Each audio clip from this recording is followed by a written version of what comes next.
OK.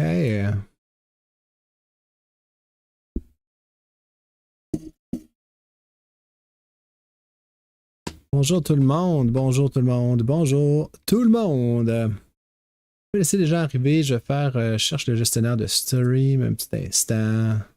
C'est parti. Nous sommes live. Je regrette un peu pas laisser ça dans un seul.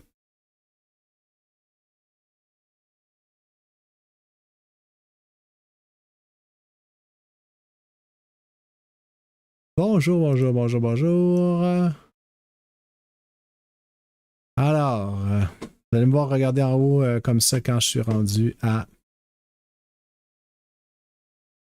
Oups, on va mettre ça.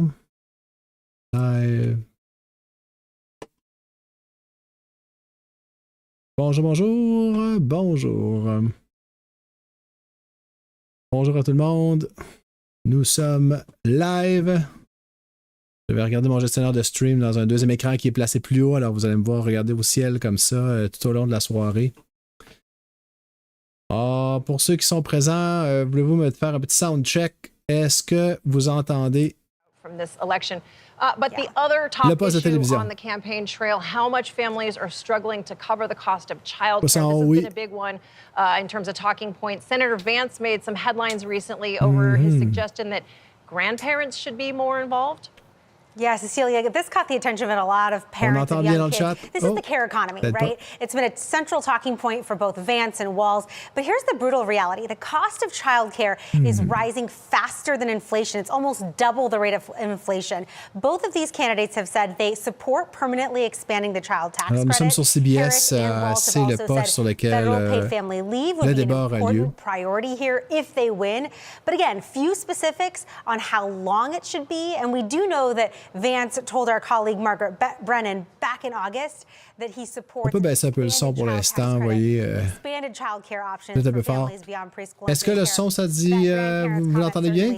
Quand je monte le son comme ça? Saying aunts and uncles should be helping out more too. Plus un dans le chat. Yeah, Jolene, I was really struck by this next one on housing. A CBS News poll found that half of Americans aged 30 to 64, they are not confident that they will ever reach the American dream of being able to own a home. What are the campaigns promising to change that? Cecilia, look, you've got the Fed cutting interest rates last month, right? And you've got more Americans who want to get back into the housing market, so it's kind of encouraging to see. But Vice President Harris has now proposed a $25,000 down payment assistance program for certain first-time home buyers. She's also proposing a tax incentive for builders of starter homes, which are in short supply, to help tackle this supply problem, which has basically plagued our country for more than a decade and a half now. So this depends, again, on congressional approval. Alors, bonjour tout le monde, bienvenue. And former President Trump has proposed changing regulations. Je baisse un peu le son, je trouve ça très fort. But he hasn't offered many details on that front, and he's also said he wants to remarquez, c'est un peu à moi de baisser le son de mon casque. 20 million undocumented workers who he is blaming for increasing housing demand, something that Senator Vance says he supports. Bonjour, but bonjour. Mass deportation could also impact the workforce needed to build homes here as well, Cecilia. La dernière fois, on était 200 à la fin du débat. Je ne sais pas si on va être 200 pour un débat vice-présidentiel. J'ai plutôt l'impression que pas, mais quand même. Bonjour tout le monde. The U.S. economy has bounced back. The recession never came. Inflation is coming down. The jobs numbers are good. Can the Harris campaign say les enjeux ce soir, c'est pas mal. Quelqu'un doit placer un knockout si on veut que ça fasse une différence. C'est un débat vice-présidentiel, ça fait rarement la différence. Et si on n'a pas ça ce soir, et je doute qu'on ait ça ce soir parce que quand on est en présence de politiciens plus ou moins normaux, là, puis malgré tout ce qu'on peut dire sur J.D. Vance, je le rentre dans politicien normal. C'est rare qu'il y ait des chaos. C'est rare que quelqu'un vraiment passe le chaos à l'autre. Alors, je ne m'attends pas à ce que ça soit ça qui se passe. Je m'attends à un débat rhétorique. Les deux sont nerveux. Tim Walz a admis être nerveux. J.D. Vance ne pourra pas faire autrement que d'être nerveux avec tout ce que Donald Trump a dit récemment, tout ce dont il va devoir répondre. Allô, bye-bye. Je ne sais pas si ça veut dire que vous êtes parti ou que vous entendez bien. Si quelqu'un entend correctement, là, je vais monter le son pour vous montrer le son que ça va être, le niveau que ça va être quand on va être là. Voici le son. Bon, il y a des annonces, on va baisser ça. On ne se tapera quand même pas les annonces de CBS.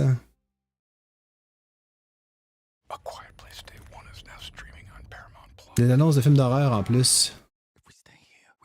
C'est d'un douteux, là. Il y en avait aussi tantôt. C'est la même actrice qui jouait dans un rôle absolument terrifiant, là, cette femme qu'on voit là. Bonjour tout le monde, bonjour tout le monde.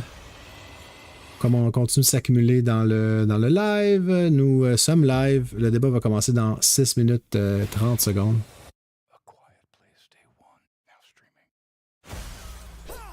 Avez-vous vu un peu les derniers développements? Ça s'est insulté à qui mieux. C'est quand même assez intense. Alors bonjour tout le monde. Le son est plus bas délibérément, ce sont des annonces. On n'a pas besoin de... On n'a pas besoin de se taper ça.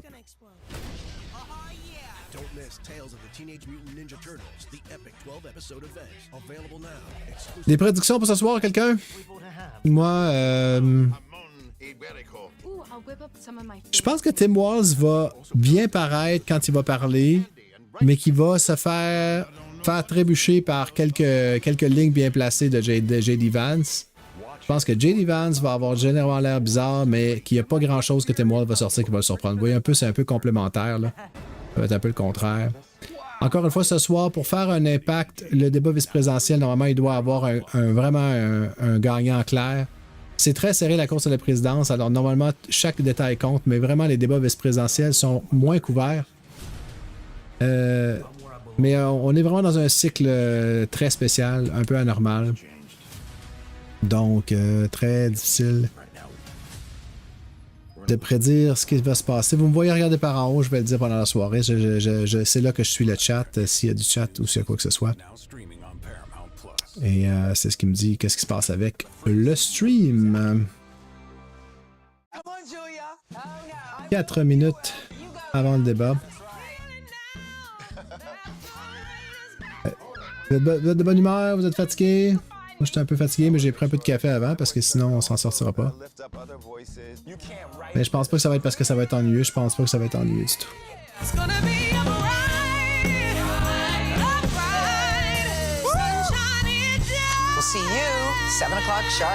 Ça se passe bien? Le son est mieux qu'avant?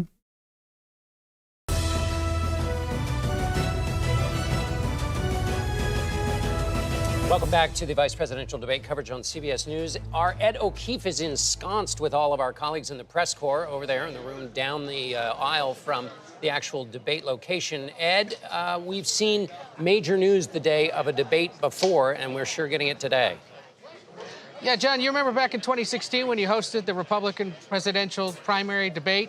And that morning, Antonin Scalia died, and suddenly you had to rip up all the questions and focus on the future of the Supreme Court, which probably hadn't been a top-of-mind concern.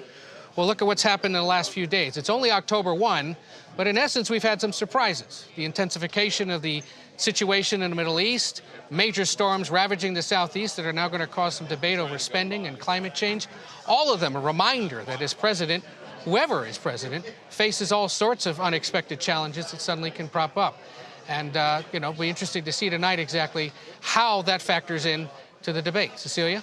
CBS, peut-être le poste de télévision le plus traditionnel dans ce sens, très intellectuel. Alors, c'est vraiment, ça n'ajoutera pas à la popularité de l'événement. C'est des gens sérieux. A considerable amount. President Trump has expectations for J.D. Vance. Je me rends compte que je me suis trompé avec PBS. So thoroughly laid out. At age 40, his entire political career is ahead of him. If this ticket does not prevail, the Republican Party will find itself in an uncomfortable and unwelcome and unwanted post-Trump era. What role does J.D. Vance play in that? A considerable amount of that decision will be drawn from what he does tonight. He knows that. In contrast, Governor Walz is 60, 1 year older than Kamala Harris. He does not have any obvious designs on the presidency if Kamala Harris wins and serves out 2 terms. He's there to enhance the ticket as it exists and amplify things on the positive side where and when he can. Very different calculations, very different risk factors for the two. And Bob, even if you're Bob Dole, who had a bad night in 1976, he was the nominee 20 years later for the Republican Party. So you can even rescue yourself from a bad night. What are your final thoughts on tonight? Everybody in the press, when we're in the press galleries on the campaign planes, they talk about these vice presidential debates as low impact, but they really are high stakes. Everybody watching tonight knows one of these 2 men could become president of the United States. The country is going to take a temperature on character, on policy. Who are these people who might lead the country?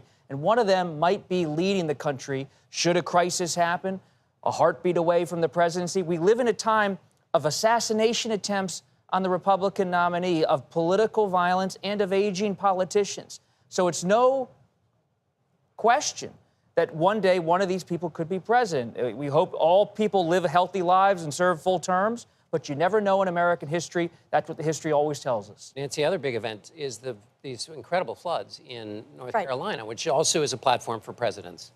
Bon débat tout le monde, ça commence dans, vous voyez, 1 minute 40, 1 minute 45 secondes. They look at how you handle something like that, and they say this person is capable of handling big, important things. Well, and that's why President Biden tomorrow is heading to North Carolina and South Carolina and Florida and Georgia. Qu'est-ce qui se passe? Ah, OK, il se prépare. Là, on a vu que J.D. Vance s'est précipité sur Tim Walz pour lui serrer la main. Il ne se ferait pas jouer le même tour que Kamala jouait à Trump. It's performance. That seems obvious, but no faux pas. And Ils ont plus de classe un petit peu, là, disons. That's what they'll be looking for. Oui, un beau... bel esprit sportif, là. Notes, J.D. Vance doing the same as our colleagues. And they've been shaking hands before. C'est ça, la normalité, des gens qui se serrent la main, des plaisanteries échangées au lutrin.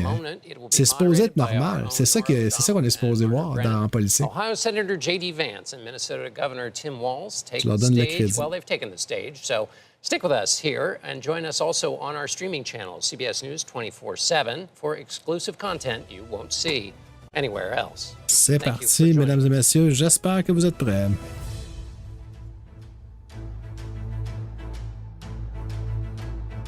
Cette fois-ci, je vais mettre des pauses avant de parler. Je ne parlerai pas par-dessus le débat, là.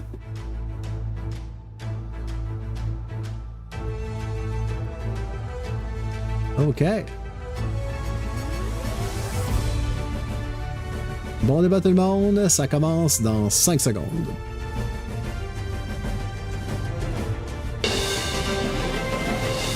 Tonight, with just over a month to go until Election Day, the first and only meeting between the 2 men who hope to become Vice President of the United States, Democratic Governor Tim Walz of Minnesota and Republican Senator J.D. Vance of Ohio. Now, this is likely the final debate of this election cycle, and voting is already underway in 20 states. CBS News polling shows this remains a race either presidential candidate could win.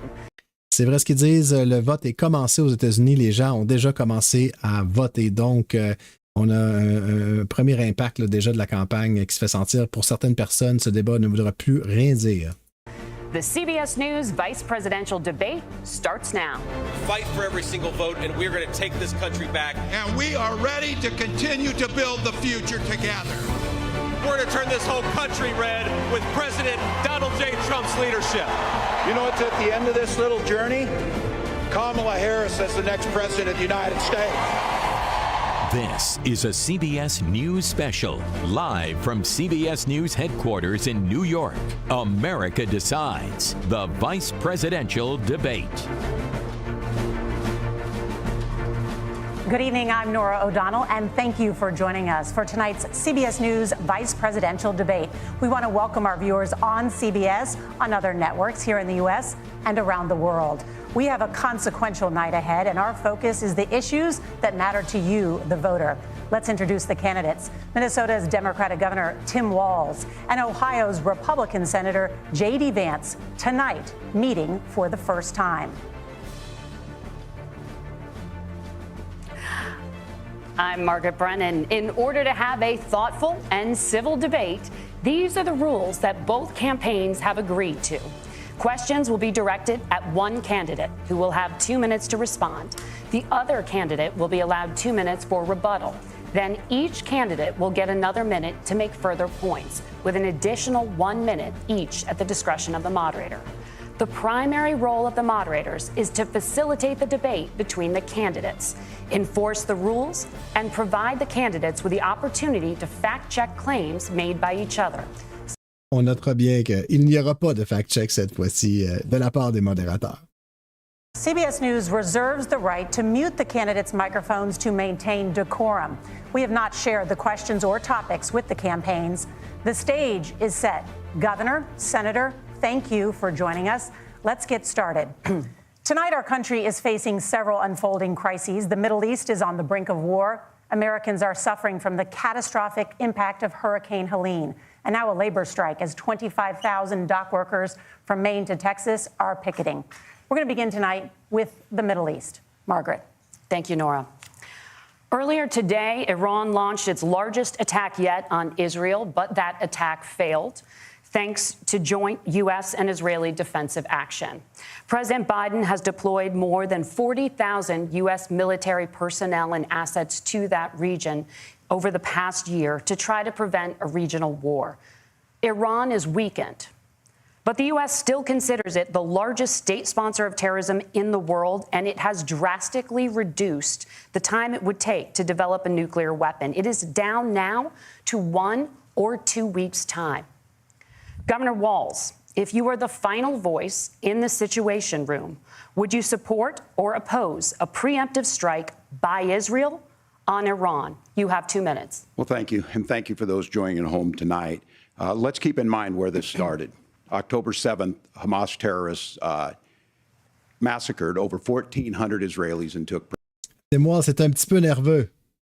prisoners. Israel's ability to be able to defend itself is absolutely fundamental. Getting its hostages back, fundamental, and ending the humanitarian crisis in Gaza. But the expansion of Israel and its proxies is an absolute fundamental necessity for the United States to have the steady leadership there. You saw it experienced today, where along with our Israeli partners and our coalition, able to stop the incoming attack. But what's fundamental here is that steady leadership is going to matter. It's clear, and the world saw it on that debate stage a few weeks ago, a nearly 80-year-old Donald Trump talking about crowd sizes is not what we need in this moment. But it's not just that. It's those that were closest to Donald Trump that understand how dangerous he is when the world is this dangerous. His chief of staff, John Kelly, said that he was the most flawed human being he'd ever met. And both of his secretaries of defense and his national security advisors said he should be nowhere near the White House. Now, the person closest to them, Donald Trump, said he's unfit for the highest office. That was Senator Vance. What we've seen out of Vice President Harris is we've seen steady leadership. We've seen a calmness that is able to draw on the coalitions to bring them together. Understanding that our allies matter. When our allies see Donald Trump turn towards Vladimir Putin, turn towards North Korea, when we start to see that type of fickleness around holding the coalitions together, we will stay committed. And as the Vice President said today we will protect our forces and our allied forces, and there will be consequences. Governor. Alors pour ceux qui faisaient le décompte, ça a pris à peu près 25 secondes avant que M. Tim Walz nomme Donald Trump pour la première fois. Your time is up. Senator Vance, the same question. Would you support or oppose a preemptive strike by Israel on Iran? You have 2 minutes. So, Margaret, I want to answer the question. First of all, thanks, Governor. Thanks to CBS for hosting the debate. And thanks, most importantly, to the American people who are watching this evening and caring enough about this country to pay attention to this vice presidential debate. I want to answer the question. C'est quand même beau la classe, hein, avoir un petit peu de classe. Ce serait le fun qu'on en ait un peu plus. But I want to actually give an introduction to myself a little bit because I recognize a lot of Americans don't know who either one of us are. I was raised in a working class family. My mother required food assistance for periods of her life. My grandmother required Social Security help to raise me, and she raised me in part because my own mother struggled with addiction for a big chunk of my early life. I went to college on the GI Bill after I enlisted in the Marine Corps and served in Iraq. And so I stand here asking to be your vice president with extraordinary gratitude for this country, for the American dream that made it possible for me to live my dreams. And most importantly, I know that a lot of you are worried about the chaos in the world and the feeling that the American dream is unattainable. I want to try to convince you tonight over the next 90 minutes that if we get better leadership in the White House, if we get Donald Trump back in the White House, the American dream is going to be attainable once again. Now, to answer this particular question, we have to remember that as much as Governor Walz just accused Donald Trump of being an agent of chaos, Donald Trump actually delivered stability in the world, and he did it by establishing effective deterrence. People were afraid of stepping out of line. Iran, which launched this attack, has received over $100 billion in unfrozen assets thanks to the Kamala Harris administration. What do they use that money for? They use it to buy weapons that they're now launching against our allies, and God forbid, potentially launching against the United States as well. Donald Trump recognized that for people to fear the United States, you needed peace through strength. They needed to recognize that if they got out of line, the United States global leadership would put stability and peace back in the world. Now, you asked about a preemptive strike, Margaret, and I want to answer the question. Look, it is up to Israel what they think they need to do to keep their country safe, and we should support our allies wherever they are when they're fighting the bad guys. I think that's the right approach to take with the Israel question. Thank you, Senator. Governor Walz, do you care to respond to any of the allegations? Well, look, Donald Trump was in office. We'll sometimes hear a revisionist history, but when Donald Trump was in office, it was Donald Trump who we had a coalition of nations that had boxed Iran's nuclear program in, the inability to advance it. Donald Trump pulled that program and put nothing else in its place. So Iran is closer to a nuclear weapon than they were before because of Donald Trump's fickle leadership. And when Iran shot down an American aircraft in international airspace, Donald Trump tweeted, because that's the standard diplomacy of Donald Trump. And when Iranian missiles did fall near U.S. troops and they received traumatic brain injuries, Donald Trump wrote it off as headaches. Look, our allies understand that Donald Trump is fickle. He will go to whoever has the most flattery or where it makes sense to him. Steady leadership like you witnessed today, like you witnessed in April. Both Iranian attacks were repelled. Our coalition is strong, and we need the steady leadership that Kamala Harris is providing. Senator Vance, the U.S. did have a diplomatic deal with Iran to temporarily pause parts of its nuclear program, and President Trump did exit that deal. He recently said, just 5 days ago, the U.S. must now make a diplomatic deal with Iran because the consequences are impossible. Did he make a mistake? You have 1 minute. Well, first of all, Margaret, diplomacy is not a dirty word, but I think that's something that Governor Walz just said is quite extraordinary. You yourself just said Iran is as close to a nuclear weapon today as they have ever been. And Governor Walz, you blame Donald Trump. Who has been the vice president for the last 3.5 years? And the answer is your running mate, not mine. Donald Trump consistently made the world more secure. Now, we talk about what the sequence of events that led us to where we are right now, and you can't ignore October the 7th, which I appreciate Governor Walz bringing up. But when did Iran and Hamas and their proxies attack Israel? It was during the administration of Kamala Harris. So Governor Walz can criticize Donald Trump's tweets, but effective, smart diplomacy and peace through strength is how you bring stability back to a very broken world. Donald Trump has already done it once before. Ask yourself at home, when was the last time, I'm 40 years old, when was the last time that an American president didn't have a major conflict break out? The only answer is during the 4 years that Donald Trump was president. Gentlemen. Alors, juste parler rapidement de ce qui vient d'être dit, là. C'est que, premièrement, stylistiquement, M. Vance a vraiment un avantage là, sur M. Walz. Peut-être que M. Walz va se réchauffer. C'est pas sa spécialité, les débats. C'est quelqu'un qui aime plus être convivial autour devant une foule, etc. Mais là, pour ce qui est de la substance de ce que M. Vance vient de dire, que M. Trump n'a commencé aucune guerre, c'est techniquement vrai, mais aucun autre président, depuis, on ne se rappelle pas quand, n'a pas commencé un nouveau conflit. Mais par contre, il faut se souvenir qu'avec la Corée du Nord, ça l'a passé bien proche. Et c'est vrai qu'il est sorti du deal avec l'Iran et que c'est un peu la raison pour laquelle l'Iran était capable de se réarmer. Donc, c'est très complexe, ces questions. Et je suis pas mal certain que l'auditeur moyen regarde surtout le style. Le style, M. Vance est en train de vraiment mieux paraître. Larger, stronger, and more deadly because of the historic rainfall. Senator Vance, according to CBS News polling, 7 in 10 Americans and more than 60% of Republicans under the age of 45 favor the U.S. taking steps to try and reduce climate change.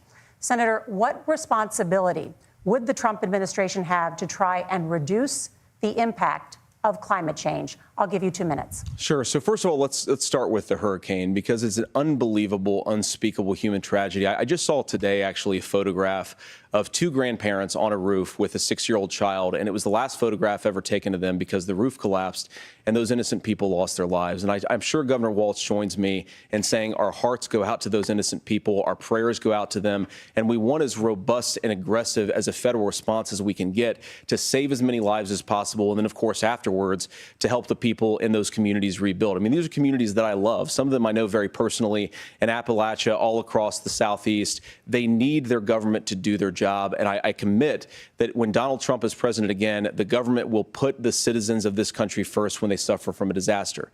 Now, Nora, you asked about climate change. I think this is a very important issue. Look, a lot of people are justifiably worried about all these crazy weather patterns. I think it's important for us, first of all, to say, Donald Trump and I support clean air, clean water. We want the environment to be cleaner and safer. But one of the things that I've noticed some of our Democratic friends talking a lot about is a concern about carbon emissions, this idea that carbon emissions drives all of the climate change.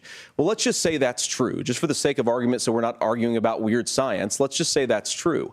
Well, if you believe that, what would you want to do? The answer is that you'd want to reshore as much American manufacturing as possible, and you'd want to produce as much energy as possible in the United States of America, because we're the cleanest economy in the entire world.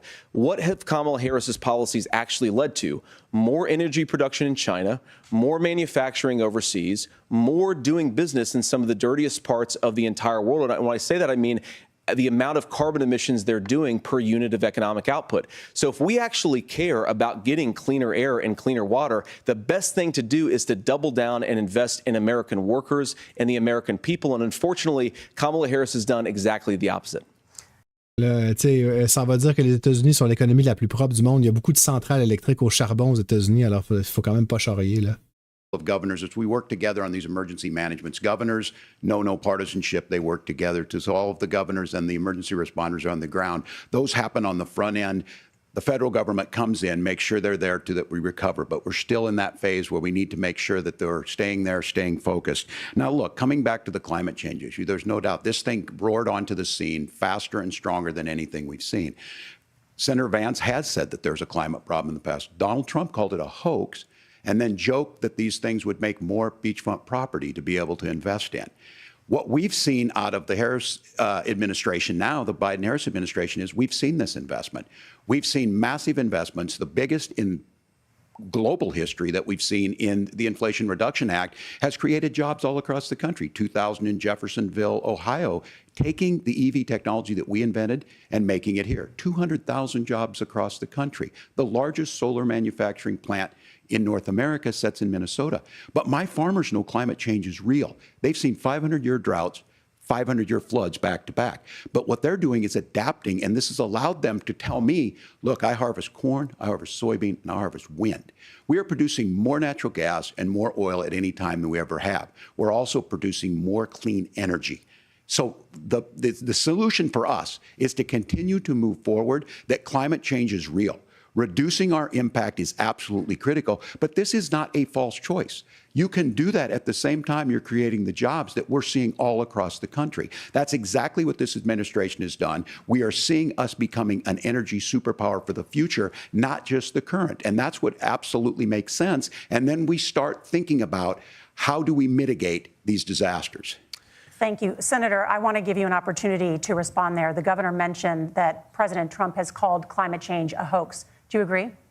Well, look, what the president has said is that if the Democrats, in particular Kamala Harris and her leadership, if they really believe that climate change is serious, what they would be doing is more manufacturing and more energy production in the United States of America, and that's not what they're doing. So clearly, Kamala Harris herself doesn't believe her own rhetoric on this. If she did, she would actually agree with Donald Trump's energy policies. Now, something Governor Walz said I think is important to touch upon, because when we talk about clean energy, I think that's a slogan that often the Democrats will use here. And I'm talking, of course, about the Democratic leadership. And the real issue is that if you're spending hundreds of millions or even billions of dollars of American taxpayer money on solar panels that are made in China, number one, you're going to make the economy dirtier. We should be making more of those solar panels here in the United States of America. Some of them are, Tim, but a lot of them are being made overseas in China, especially the components that go into those solar panels. So if you really want to make the environment cleaner, you've got to invest in more energy production. We haven't built a nuclear facility, I think, one in the past 40 years. Senator. Natural gas, we got to invest more in it. Kamala Harris has done the opposite. That's raised energy prices and also meant that we're doing Senator, worse by the climate. Senator, your time is up. Governor, would you like to respond? Well, look, we're producing more natural gas than we ever have. There's no moratorium on that. We're producing more oil. But the folks know, and like I said again, these are not liberal folks. These are not folks that are Green New Deal folks. These are farmers that have been drought one year, massive flooding the next year. They understand that it makes sense. Look, our #1 export cannot be topsoil from erosion from these massive storms. We saw it in Minnesota this summer. And thinking about how do we respond to that, we're thinking ahead on this. And what Kamala Harris has been able to do in Minnesota, we're starting to weatherproof some of these things. The infrastructure law that was passed allows us to think about mitigation in the future. How do we make sure that we're protecting by burying our power lines? How do we make sure that we're protecting lakefronts and things that we're seeing more and more of? But to call it a hoax and to take the oil company executives to Mar-a-Lago, say, give me money for my campaign, and I'll let you do whatever you want. We can be smarter about that, and an all-above energy policy is exactly what she's doing, creating those jobs right here. Governor. Bon, peut-être le premier point marqué par J.D. Vance qui lui dit, écoutez, vous ne croyez pas au changement climatique, Donald Trump a fait venir les présidents des compagnies de pétrole, leur a dit de le donner à ma campagne, puis je vais vous donner une belle baisse d'impôts. Je pense que c'est la première fois qu'il fait mouche ce soir. Border consistently ranks as one of the top issues for American voters. Senator Vance, your campaign is pledging to carry out the largest mass deportation plan in American history and to use the U.S. military to do so. Could you be more specific about exactly how this will work? For example, would you deport parents who have entered the U.S. illegally and separate them from any of their children who were born on U.S. soil? You have 2 minutes. So first of all, Margaret, before we talk about deportations, we have to stop the bleeding. We have a historic immigration crisis because Kamala Harris started and said that she wanted to undo all of Donald Trump's border policies. 94 executive orders suspending deportations, decriminalizing illegal aliens, massively increasing the asylum fraud that exists in our system. That has opened the floodgates. And what it's meant is that a lot of fentanyl is coming into our country. I had a mother who struggled with opioid addiction and has gotten clean.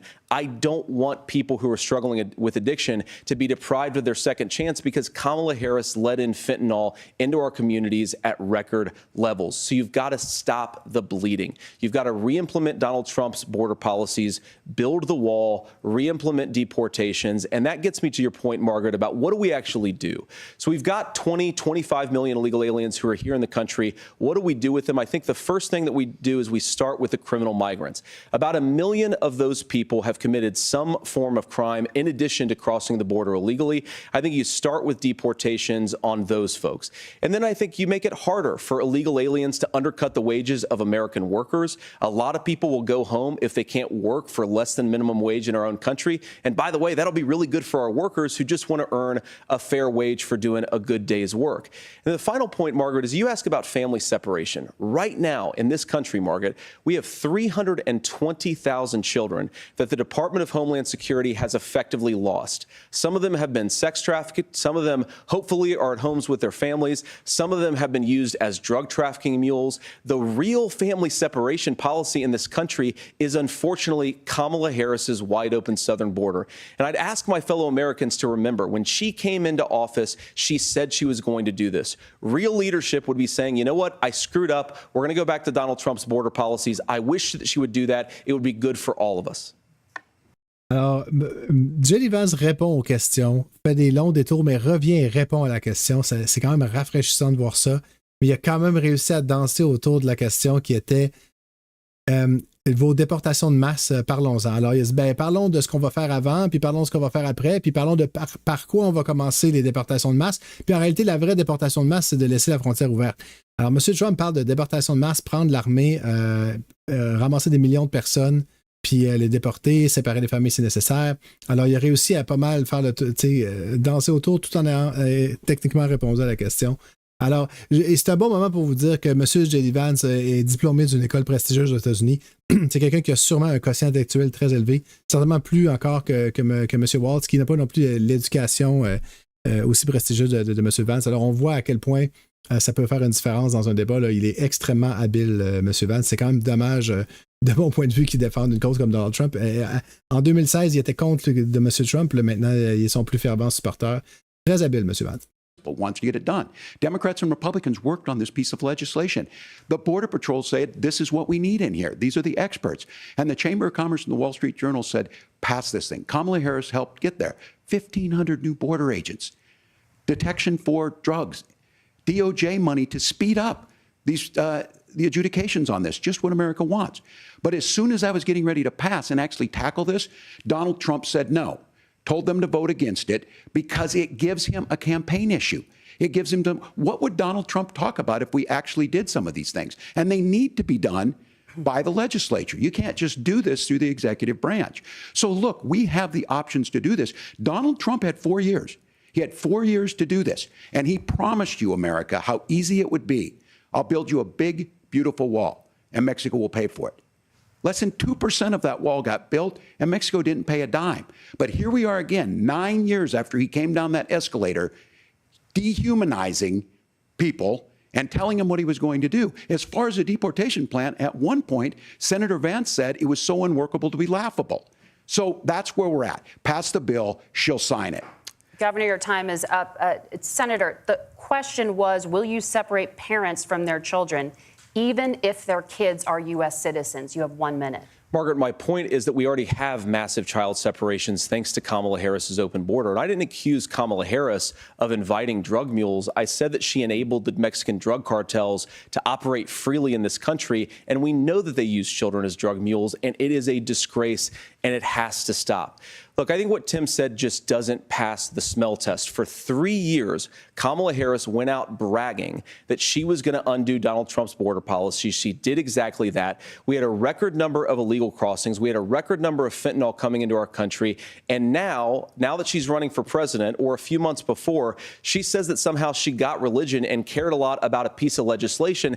The only thing that she did when she became the vice president, when she became the appointed border czar, was to undo 94 Donald Trump executive actions that opened the border. This problem is leading to massive problems in the United States of America. Parents who can't afford health care, schools that are overwhelmed. It's got to stop, and it will when Donald Trump is president again. Senator, your time is up. Governor, what about our CBS News polling, which does show that a majority of Americans, more than 50%, support mass deportations? Look, we fix this issue with a bill that is necessary, but the issue on this is what happens when you don't want to solve it.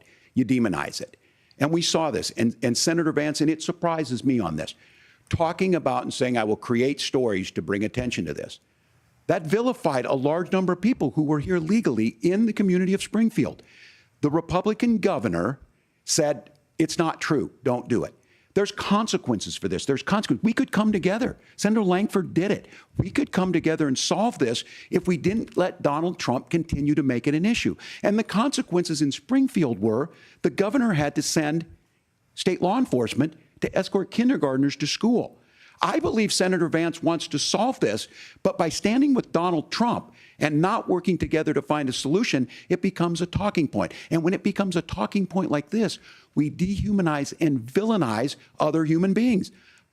Tim, Governor, your time is up. Senator, I'll give you 1 minute, but let me just ask you the question first. The governor has made the point, and I think as a sitting lawmaker, you know that Congress controls the purse strings and any funding. So you have said repeatedly that Donald Trump would, through executive action, solve this. Do you disagree that Congress controls the purse strings and would need to support many of the changes that you would actually want to implement? You have 1 minute. Look, Margaret, first of all, the gross majority of what we need to do at the southern border is just empowering law enforcement to do their job. I've been to the southern border more than our borders are. Kamala Harris has been, and it's actually heartbreaking because the Border Patrol agents, they just want to be empowered to do their job. Of course, additional resources would help, but most of this is about the president and the vice president empowering our law enforcement to say, if you try to come across the border illegally, you've got to stay in Mexico, you've got to go back through proper channels. Now, Governor Walz brought up the community of Springfield, and he's very worried about the things that I've said in Springfield. Look, in Springfield, Ohio, and in communities all across this country, you've got schools that are overwhelmed. You've got hospitals that are overwhelmed. You have got housing that is totally unaffordable because we brought in millions of illegal immigrants to compete with Americans for scarce homes. The people that I'm most worried about in Springfield, Ohio, are the American citizens who have had their lives destroyed by Kamala Harris's open border. It is a disgrace, Tim. And I actually think, I agree with you. I think you want to solve this problem, but I don't think that Kamala Harris does. Senator, you're hallucinant comment il a pris le sujet de manger des chats et des chiens, qui est clairement un des points les plus faibles de Donald Trump, et qui termine en disant moi, je suis avec le peuple américain qui est à Springfield, ces pauvres gens qui n'ont pas de maison. Change complètement le sujet et a l'air d'être vraiment celui qui est à la défense. C'est un moment très fort là, pour J.D. Vance qui réussit à marquer des points même dans les situations les plus difficiles. But it becomes a blame. Look, this bill also gives the money necessary to adjudicate. I agree. It should not take 7 years for an asylum claim to be done. This bill gets it done in 90 days. Then you start to make a difference in this, and you start to adhere to what we know, American principles. I don't talk about my faith a lot, but Matthew 25:40 talks about, to the least amongst us you do unto me. I think that's true of most Americans. They simply want order to it. This bill does it. It's funded. It's supported by the people who do it, and it lets us keep our dignity about how we treat other people. Oh, Tim Walz cite la Bible, un échange, je veux dire, vous traiterez les plus infortunés d'entre nous comme vous me traiterez moi, selon Jésus. Alors, quand même, de sa façon à lui, marque des points. Well, Margaret, but thank you, Senator. We have so much to get to. Margaret, I think it's important because we're going to turn now to the economy. Thank Margaret, you. The rules were that you guys weren't going to fact check, and since you're fact checking me, I think it's important to say what's actually going on. So there's an application called the CBP One app, where you can go on as an illegal migrant, apply for asylum or apply for parole, and be granted legal status at the wave of a Kamala Harris open border wand. That is not a person coming in, applying for a green card and waiting for 10 years. That is the facilitation of illegal immigration, Margaret, by our own leadership. Thank you, Senator, for describing the legal process. We have so much to get to, Senator. Those laws have been on the books since 1990. Thank you, gentlemen. Bon, on dirait que quand on met sur pause, ça se remet live. Je vais devoir trouver un autre stream que celui-ci. Parce qu'on ne peut pas mettre sur pause, on vient de manquer un fact-check. We have so much we want to get to. Thank you for explaining the legal process. Mais il s'est imposé comme Trump s'est imposé. The economy is a top concern for voters. Each of your campaigns has released an economic plan, so let's talk about the specifics. Ça me choque, là, j'ai manqué un moment important. Harris unveiled a plan that includes billions in tax credits for manufacturing, housing, and a renewed child tax credit. The Wharton School says your proposals will increase the nation's deficit by $1.2 trillion. How would you pay for that without ballooning the deficit? Governor, I'll give you 2 minutes. Yeah, thank you. And Kamala Harris and I do believe in the middle class because that's where we come from. We both grew up in that. We understand. So those of you out there listening tonight, you're hearing a lot of stuff back and forth, and it's good. It's healthy. That's what this is supposed to happen. You should be listening. How's this going to impact me? The bold forward plan that Kamala Harris put out there is talking about this housing issue. The one thing is there's 3 million new houses proposed under this plan with down payment assistance on the front end to get you in a house. A house is much more than just an asset to be traded somewhere. It's foundational to where you're at. And then making sure that the things you buy every day, whether they be prescription drugs or other things, that there's fairness in that. Look, the $35 insulin is a good thing, but it costs $5 to make insulin. They were charging $800 before this law went into effect. As far as the housing goes, I've seen it in Minnesota. 12% more houses in Minneapolis, prices went down on rent 4%. It's working. And then making sure tax cuts go to the middle class. $6,000 child tax credit, we have one in Minnesota, reduces childhood poverty by 1/3. We save money in the long run, and we do the right thing for families. And then getting businesses off the ground. The law as it stands right now is $5,000 tax credit for small business, increasing that to $50,000. Now, this is a philosophical difference between us. Donald Trump made a promise, and I'll give you this. He kept it. He took folks to Mar-a-Lago. He said, you're rich as hell, I'm going to give you a tax cut. He gave the tax cuts that predominantly went to the top class. What happened there was an $8 trillion increase in the national debt, the largest ever. Now he's proposing a 20% consumption or sales tax on everything we bring in. Everyone agrees, including businesses, it would be destabilizing it, it would increase inflation and potentially lead to a recession. Look, this is simple for you. Where are we going? Kamala Harris has said to do the things she wants to do, we'll just ask the wealthiest to pay their fair share. When you do that, our system works best, more people are participating in it, and folks have the things that they need. Senator, I want to give you a moment to respond on that. But similarly, the Wharton School has done an analysis of the Trump plan and says it would increase the nation's deficit by $5.8 trillion. My question is the same for you. How do you pay for all that without ballooning the deficit? I'll give you 2 minutes. Well, first of all, you're going to hear a lot from Tim Walz this evening, and you just heard it in the answer, a lot of what Kamala Harris proposes to do. And some of it, I'll be honest with you, it even sounds pretty good. Here's what you won't hear, is that Kamala Harris has already done it. Because she's been the vice president for 3.5 years. She had the opportunity to enact all of these great policies. And what she's actually done instead is drive the cost of food higher by 25%, drive the cost of housing higher by about 60%. Open the American southern border and make middle-class life unaffordable for a large number of Americans. If Kamala Harris has such great plans for how to address middle-class problems, then she ought to do them now. Not when asking for a promotion, but in the job the American people gave her 3.5 years ago. And the fact that she isn't tells you a lot about how much you can trust her actual plans. Now, Donald Trump's economic plan is not just a plan, but it's also a record. A lot of those same economists attack Donald Trump's plans, and they have PhDs, but they don't have common sense and they don't have wisdom. Because Donald Trump's economic policies delivered the highest take-home pay in a generation in this country, 1.5% inflation, and to boot, peace and security all over the world. So when people say that Donald Trump's economic plan doesn't make sense, I say look at the record. He delivered rising take-home pay for American workers. Tax cuts. OK, là, je vais juste me permettre, on va changer le feed parce que là, on a eu... je ne peux pas le mettre sur pause. Donnez-moi juste un petit seconde, je vais changer mon Stream Manager, ça sera pas long du tout. Je vais juste changer la source. Je l'ai mis à au bon moment, là, à l'instant. Ça va être plutôt Brave. Et voilà.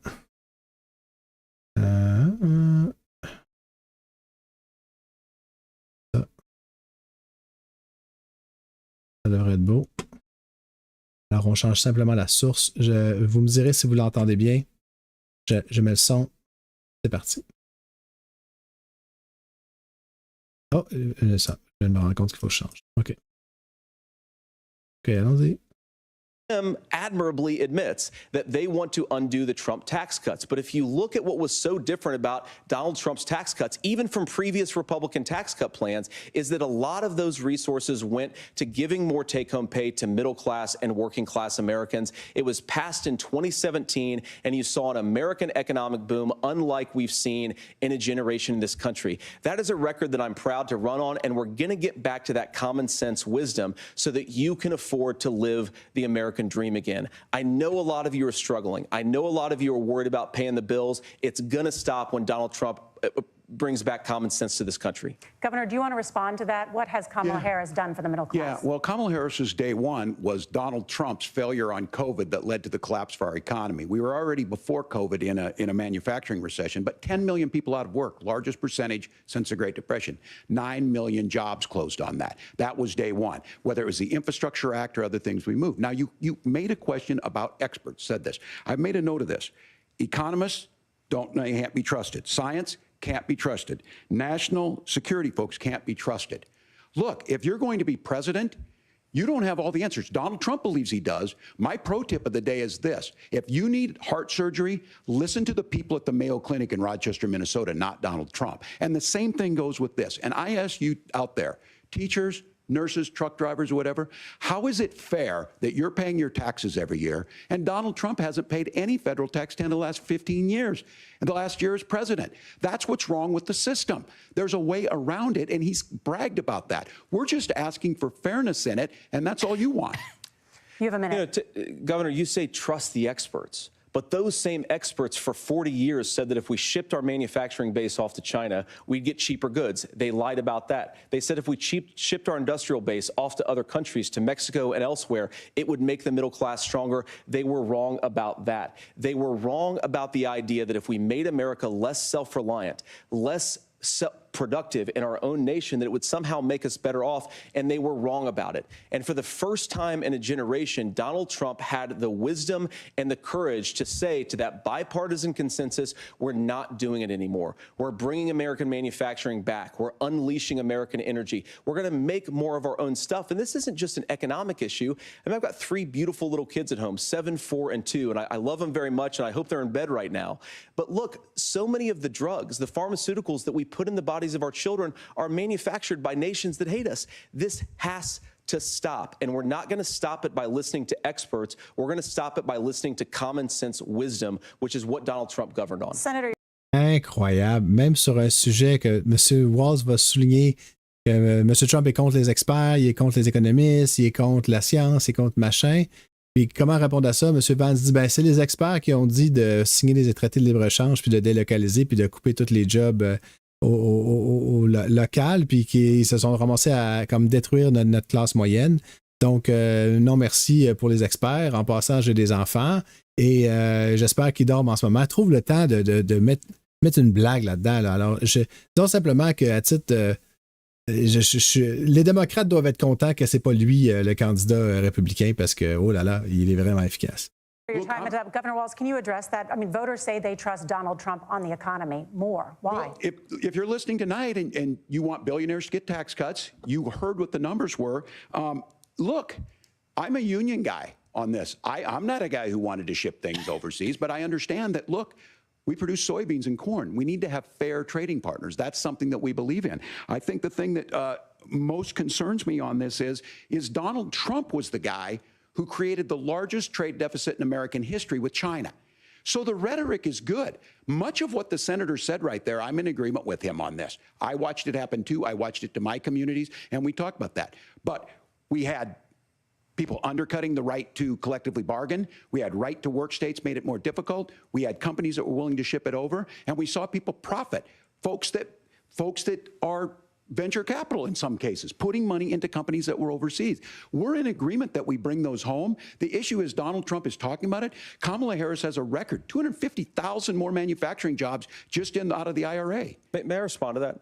Oh, bravo à Tim Walz d'avoir ramené ça quand même en disant oui, je suis d'accord avec M. Vance, on a détruit la classe moyenne, mais on est d'accord qu'on veut les ramener tous les deux, sauf que vos lois qui ont détruit les syndicats ont rempiré les choses, puis moi je suis pour les syndicats, donc on veut du fair trade, alors félicitations à M. Walz qui est définitivement revenu, qui est enfin arrivé dans le débat. Il est capable de marquer des points lui aussi, mais c'est de pas mal plus haute voltige que les débats précédents qu'on a vus jusqu'à maintenant. Yes. So appreciate that. So if you notice, what Governor Walz just did is he said, first of all, Donald Trump has to listen to the experts. And then when he acknowledged that the experts screwed up, he said, well, Donald Trump didn't do nearly as good of a job as the statistics show that he did. So what Tim Walz is doing, and I honestly, Tim, I think you got a tough job here, because you've got to play whack-a-mole. You've got to pretend that Donald Trump didn't deliver rising take-home pay, which of course he did. You've got to pretend that Donald Trump didn't deliver lower inflation, which of course he did. And then you simultaneously got to defend Kamala Harris's atrocious economic record, which has made gas, groceries, and housing unaffordable for American citizens. I was raised by a woman who would sometimes go into medical debt so that she could put food on the table in our household. I know what it's like to not be able to afford the things that you need to afford. We can do so much better. To all of you watching, we can get back to an America that's affordable again. We just got to get back to common sense economic principles. I hope we have a conversation on health care then. Senator, Governor. Please. Thank you. Margaret? We have a lot to get to ahead, gentlemen, on many topics. But right now, I want to talk about personal qualifications. The vice president is often the last voice the president hears before making consequential decisions. We want to ask you about your leadership qualities. Governor Walz, you said you were in Hong Kong during the deadly Tiananmen Square protests in the spring of 1989. But Minnesota Public Radio and other media outlets are reporting that you actually didn't travel to Asia until August of that year. Can you explain that discrepancy? Yeah, well, and to the folks out there who didn't get at the top of this, look, I grew up in small rural Nebraska, town of 400, town that you rode your bike with your buddies till the streetlights come on, and I'm proud of that service. I joined the National Guard at 17, worked on family farms, and then I used the GI Bill to become a teacher, passionate about it, a young teacher. My first year out, I got the opportunity in the summer of '89 to travel to China. 35 years ago, be able to do that. I came back home and then started a program to take young people there. We would take basketball teams, we would take baseball teams, we would take dancers, and we would go back and forth to China. The issue for that was to try and learn. Now look, my community knows who I am. They saw where I was at. Look, I will be the first to tell you, I have poured my heart into my community. I've tried to do the best I can, but I've not been perfect. And I'm a knucklehead at times, but it's always been about that. Those same people elected me to Congress for 12 years. And in Congress, I was one of the most bipartisan people, working on things like farm bills that we got done, working on veterans benefits. And then the people of Minnesota were able to elect me to governor twice. So look, my commitment has been from the beginning to make sure that I'm there for the people, to make sure that I get this right. I will say more than anything, many times I will talk a lot, I will get caught up in the rhetoric, but being there, the impact it made, the difference it made in my life, I learned a lot about China. I hear the critiques of this. I would make the case that Donald Trump should have come on one of those trips with us. I guarantee you he wouldn't be praising Xi Jinping about COVID, and I guarantee you he wouldn't start a trade war that he ends up losing. So this is about trying to understand the world. It's about trying to do the best you can for your community, and then it's putting yourself out there and letting your folks understand what it is. My commitment, whether it be through teaching, which I was good at, or whether it was being a good soldier or was being a good member of Congress, those are the things that I think are the values that people care about. Ouais, c'était une bonne réponse, mais quand même, il n'a pas répondu à la question qui était, vous avez dit que vous étiez en Chine lors des événements de la place Tiananmen, mais vous étiez en Chine, mais un autre mois de cette année-là. Pouvez-vous nous expliquer? Il est parti sur une longue explication de tout son parcours. C'était touchant, c'était bien. Il a dit des fois, je fais des erreurs. Il aurait pu quand même dire, j'ai fait une erreur, c'était pas la bonne date. Là, il laisse tout l'espace à J.D. Vance de le traiter de politicien. Governor, just to follow up on that, the question was, can you explain the discrepancy? All I said on this was I got there that summer and misspoke on this. So I will just, that's what I've said. So I was in Hong Kong and China during the democracy protests went in. And from that, I learned a lot of what needed to be in governance. Thank you, Governor. Senator Vance, in 2016, you called your running mate Donald Trump unfit for the nation's highest office, and you said he could be America's Hitler. I know you've been asked many times, and you've said you regret those comments and explained you then voted for Donald Trump in 2020. But the Washington Post reported new messages last week in which you also disparaged Trump's economic record while he was president. writing to someone in 2020, quote, Trump thoroughly failed to deliver his economic populism. You're now his running mate, and you've shifted many of your policy stances to align with his. If you become vice president, why should Americans trust that you will give Donald Trump the advice he needs to hear and not just the advice he wants to hear? You have 2 minutes. Well, first of all, Margaret, because I've always been open. And sometimes, of course, I've disagreed with the president, but I've also been extremely open about the fact that I was wrong about Donald Trump. I was wrong, first of all, because I believed some of the media stories that turned out to be dishonest fabrications of his record. But most importantly, Donald Trump delivered for the American people. Rising wages, rising take-home pay, an economy that worked for normal Americans, a secure southern border, a lot of things, frankly, that I didn't think he'd be able to deliver on. And yeah, when you screw up, when you misspeak, when you get something wrong and you change your mind, you ought to be honest with the American people about it. It's one of the reasons, Margaret, why I've done so many interviews is because I think it's important to actually explain to the American people where I come down on the issues and what changed. Now, you pointed out to messages from 2020.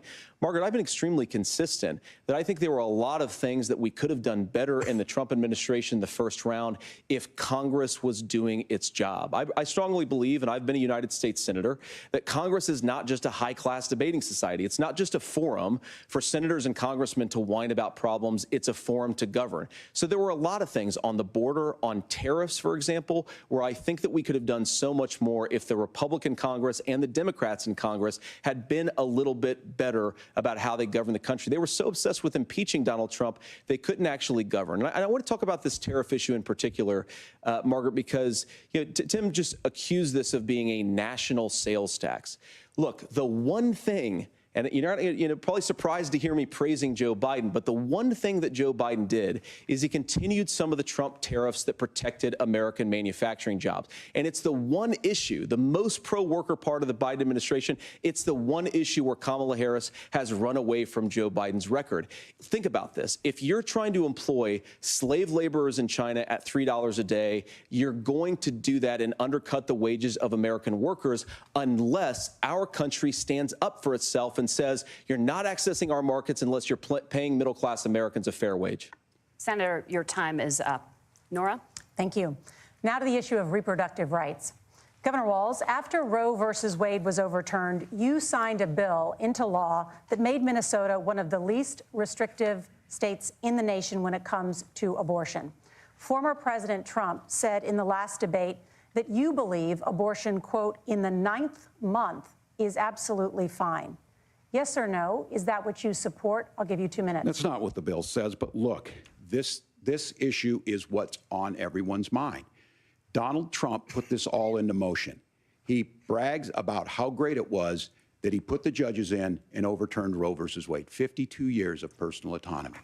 And then he tells us, oh, we send it to the states. It's a beautiful thing. Amanda Zaworski would disagree with you on it's a beautiful thing. A young bride in Texas waiting for their child at 18 weeks. She has a complication, a tear in the membrane. She needs to go in. The medical care at that point needs to be decided by the doctor. And that would have been an abortion. But in Texas, that would have put them in legal jeopardy. She went home, got sepsis, nearly dies, and now she may have difficulty having children. Or in Kentucky, Hadley Duvall, a 12-year-old child raped and impregnated by her stepfather. Those are horrific. Now, when God asked about that, Senator Vance said, 2 wrongs don't make a right. There is no right in this. So in Minnesota, what we did was restore Roe versus Wade. We made sure that we put women in charge of their health care. But look, this is not where, if you don't know Amanda or a Hadley, you soon will. Their Project 2025 is going to have a registry of pregnancies. It's going to make it more difficult, if not impossible, to get contraception and limit access, if not eliminate access to infertility treatments. For so many of you out there listening, me included, infertility treatments are why I have a child. That's nobody else's business, but those things are being proposed. And the catch-all on this is, well, the states will decide what's right for Texas might not be right for Washington. That's not how this works. This is basic human right. We have seen maternal mortality skyrocket in Texas, outpacing many other countries in the world. This is about health care. In Minnesota, we are ranked first in health care for a reason. We trust women. We trust doctors. Senator, do you want to respond to the governor's claim? Will you create a federal pregnancy monitoring agency? No, Nora, certainly we won't. And I want to talk about this issue because I know a lot of Americans care about it, and I know a lot of Americans don't agree with everything that I've ever said on this topic. And, you know, I grew up in a working class family in a neighborhood where I knew a lot of young women who had unplanned pregnancies and decided to terminate those pregnancies because they feel like they didn't have any other options. And, you know, one of them is actually very dear to me. And I know she's watching tonight, and I love you. And she told me something a couple years ago that she felt like if she hadn't had that abortion, that it would have destroyed her life because she was in an abusive relationship.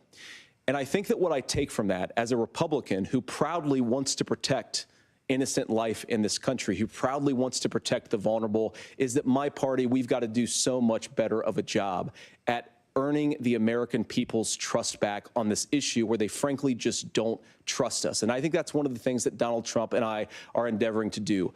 I want us as a Republican Party to be pro-family in the fullest sense of the word. I want us to support fertility treatments. I want us to make it easier for moms to afford to have babies. I want it to make it easier for young families to afford a home so they can afford a place to raise that family. And I think there's so much that we can do on the public policy front just to give women more options.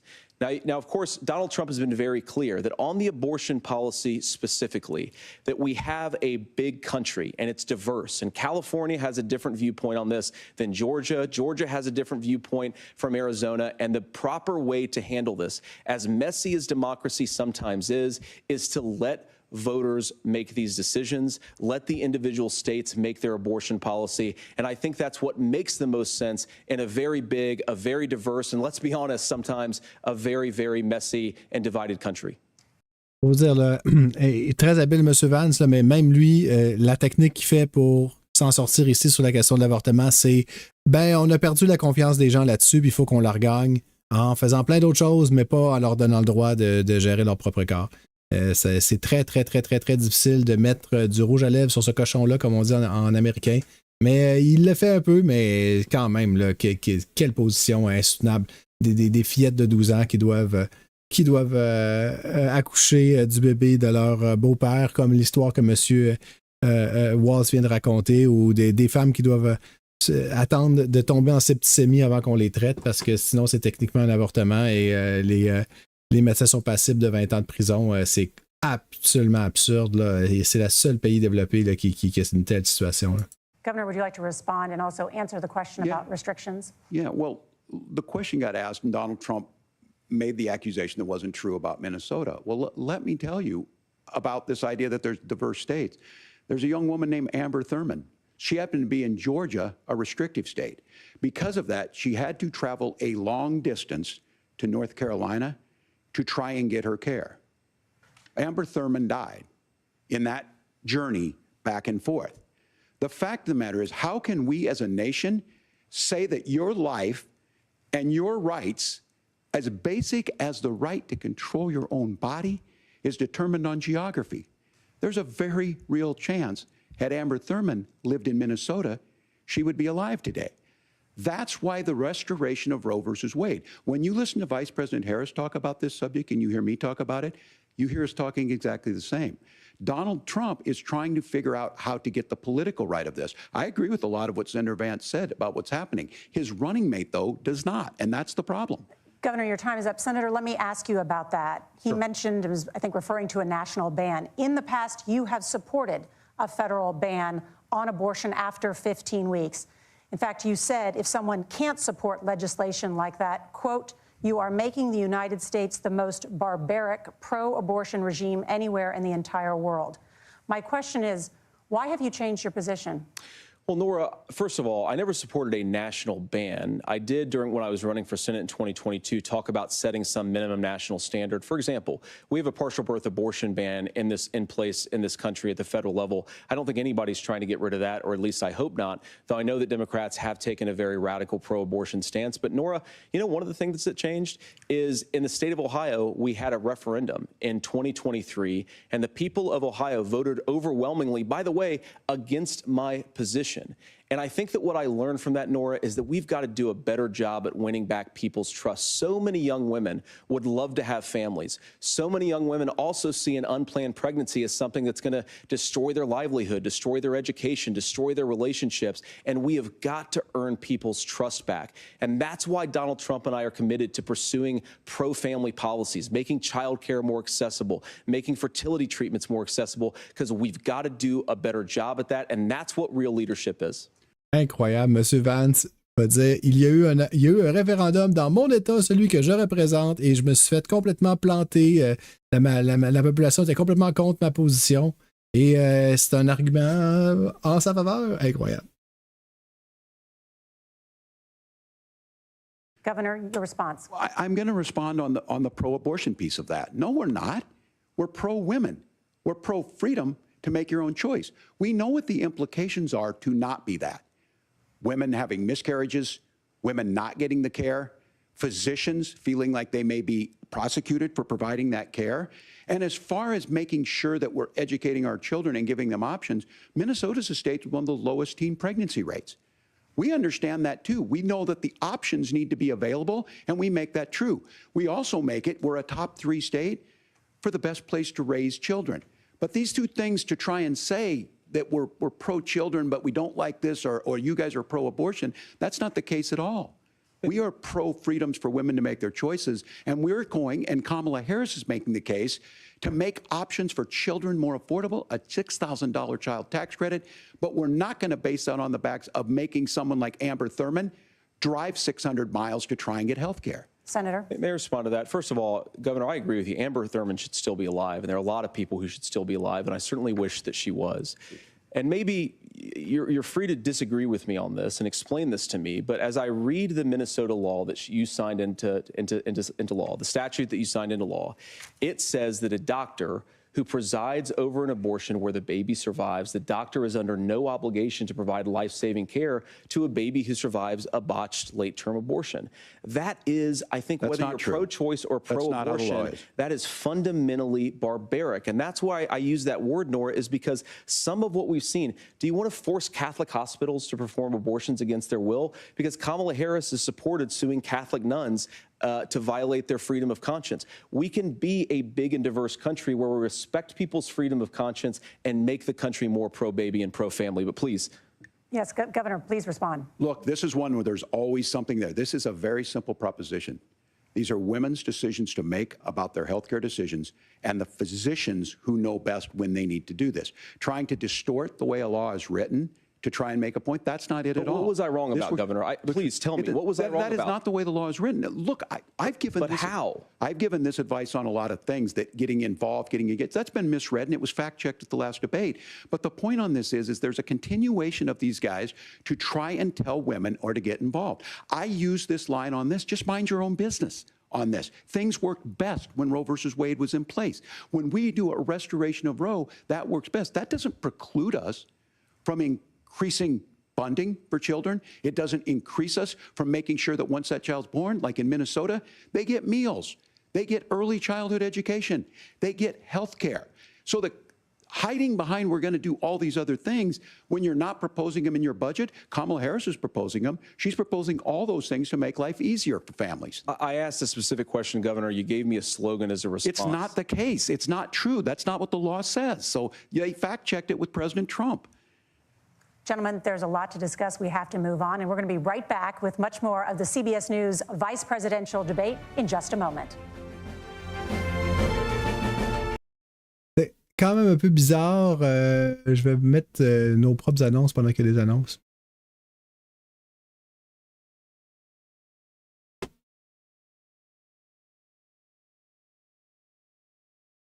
Oui, je suis d'accord. Je suis absolument d'accord. Nick Kant, oui. C'est bien la première fois là, que sur un sujet, je ne sais pas comment il a réussi.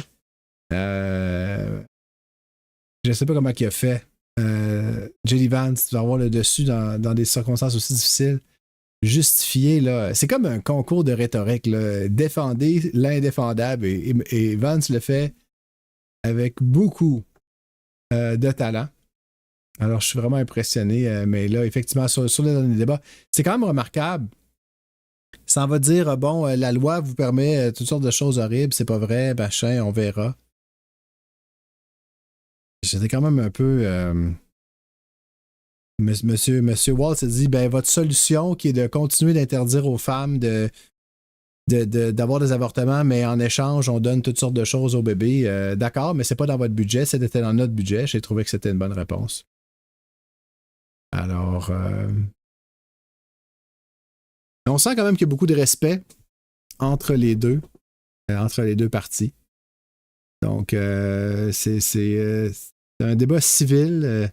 On se laisse parler, on se coupe pas trop. Ils peuvent, les micros restent ouverts, je ne sais pas si vous avez remarqué, mais on coupe pas la parole, on se laisse aller. Donc, puis même on a même un événement où Vance a dit, ah ben, à vous, là, répondez. Puis, non, on sent qu'à la fin, ils ont juste envie d'aller se serrer la main puis de se dire, beau travail. J'ai hâte de voir comment que la dernière demi-heure va se passer.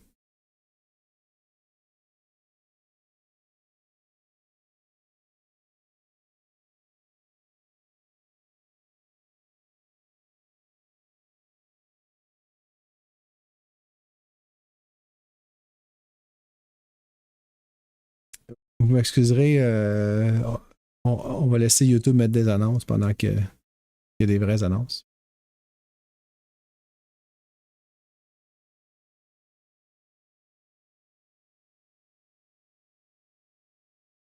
Tout est beau sinon. Je crois que... bon, très bien. En passant, ironique que ça soit... Oups, non. C'est Fox. C'est Fox qui a le signal le plus stable, de la meilleure qualité, qui me permet de mettre pause. Le stream de CBS lui-même, quand on mettait sur pause, on manquait qu'est-ce qui se passait. Oui, Lynn, absolument. Grosse différence. C'est la nuit et le jour. C'est deux gentlemen qui débattent vraiment. Je vous dirais que c'est même plus respectueux qu'un débat normal. Là. Même j'aime pas le mot normal, mais si c'était n'importe qui d'autre, ça serait plus acrimonieux. Là, on sent vraiment ces deux personnes qui se respectent, puis qui prennent leur temps, puis qui se laissent parler. J'ai un peu l'impression qu'aucun des deux a envie d'être là. Je vais être franc avec vous. Là. Aucun des deux a envie d'être là. Les deux essayent de pas trop sortir égratigner. On voit que les deux, s'il se passe rien, serait un peu comme un match d'échecs. Après deux coups, je pense que je sais pas c'est quoi le minimum de coups qu'on peut jouer. Je pense que c'est 4 avant d'offrir une nulle. Là. On joue 4 coups, puis après ça, on offre une nulle. Une nulle, ok, super, on se lève et on s'en va. Je pense qu'il aurait pris la nulle là, s'il pouvait. Il n'y a personne qui est là pour essayer de gagner. Là. J'ai vraiment pas l'impression. Là. Ils veulent juste pas couler le ticket. Mais quand même, ça montre ce que ça pourrait être. Ça pourrait être... ouais, exact, plus simple, ben oui. Le débat est cordial, malheureusement. C'est ça. Oh, un peu de normal, moi, ça, je dis pas non, hein.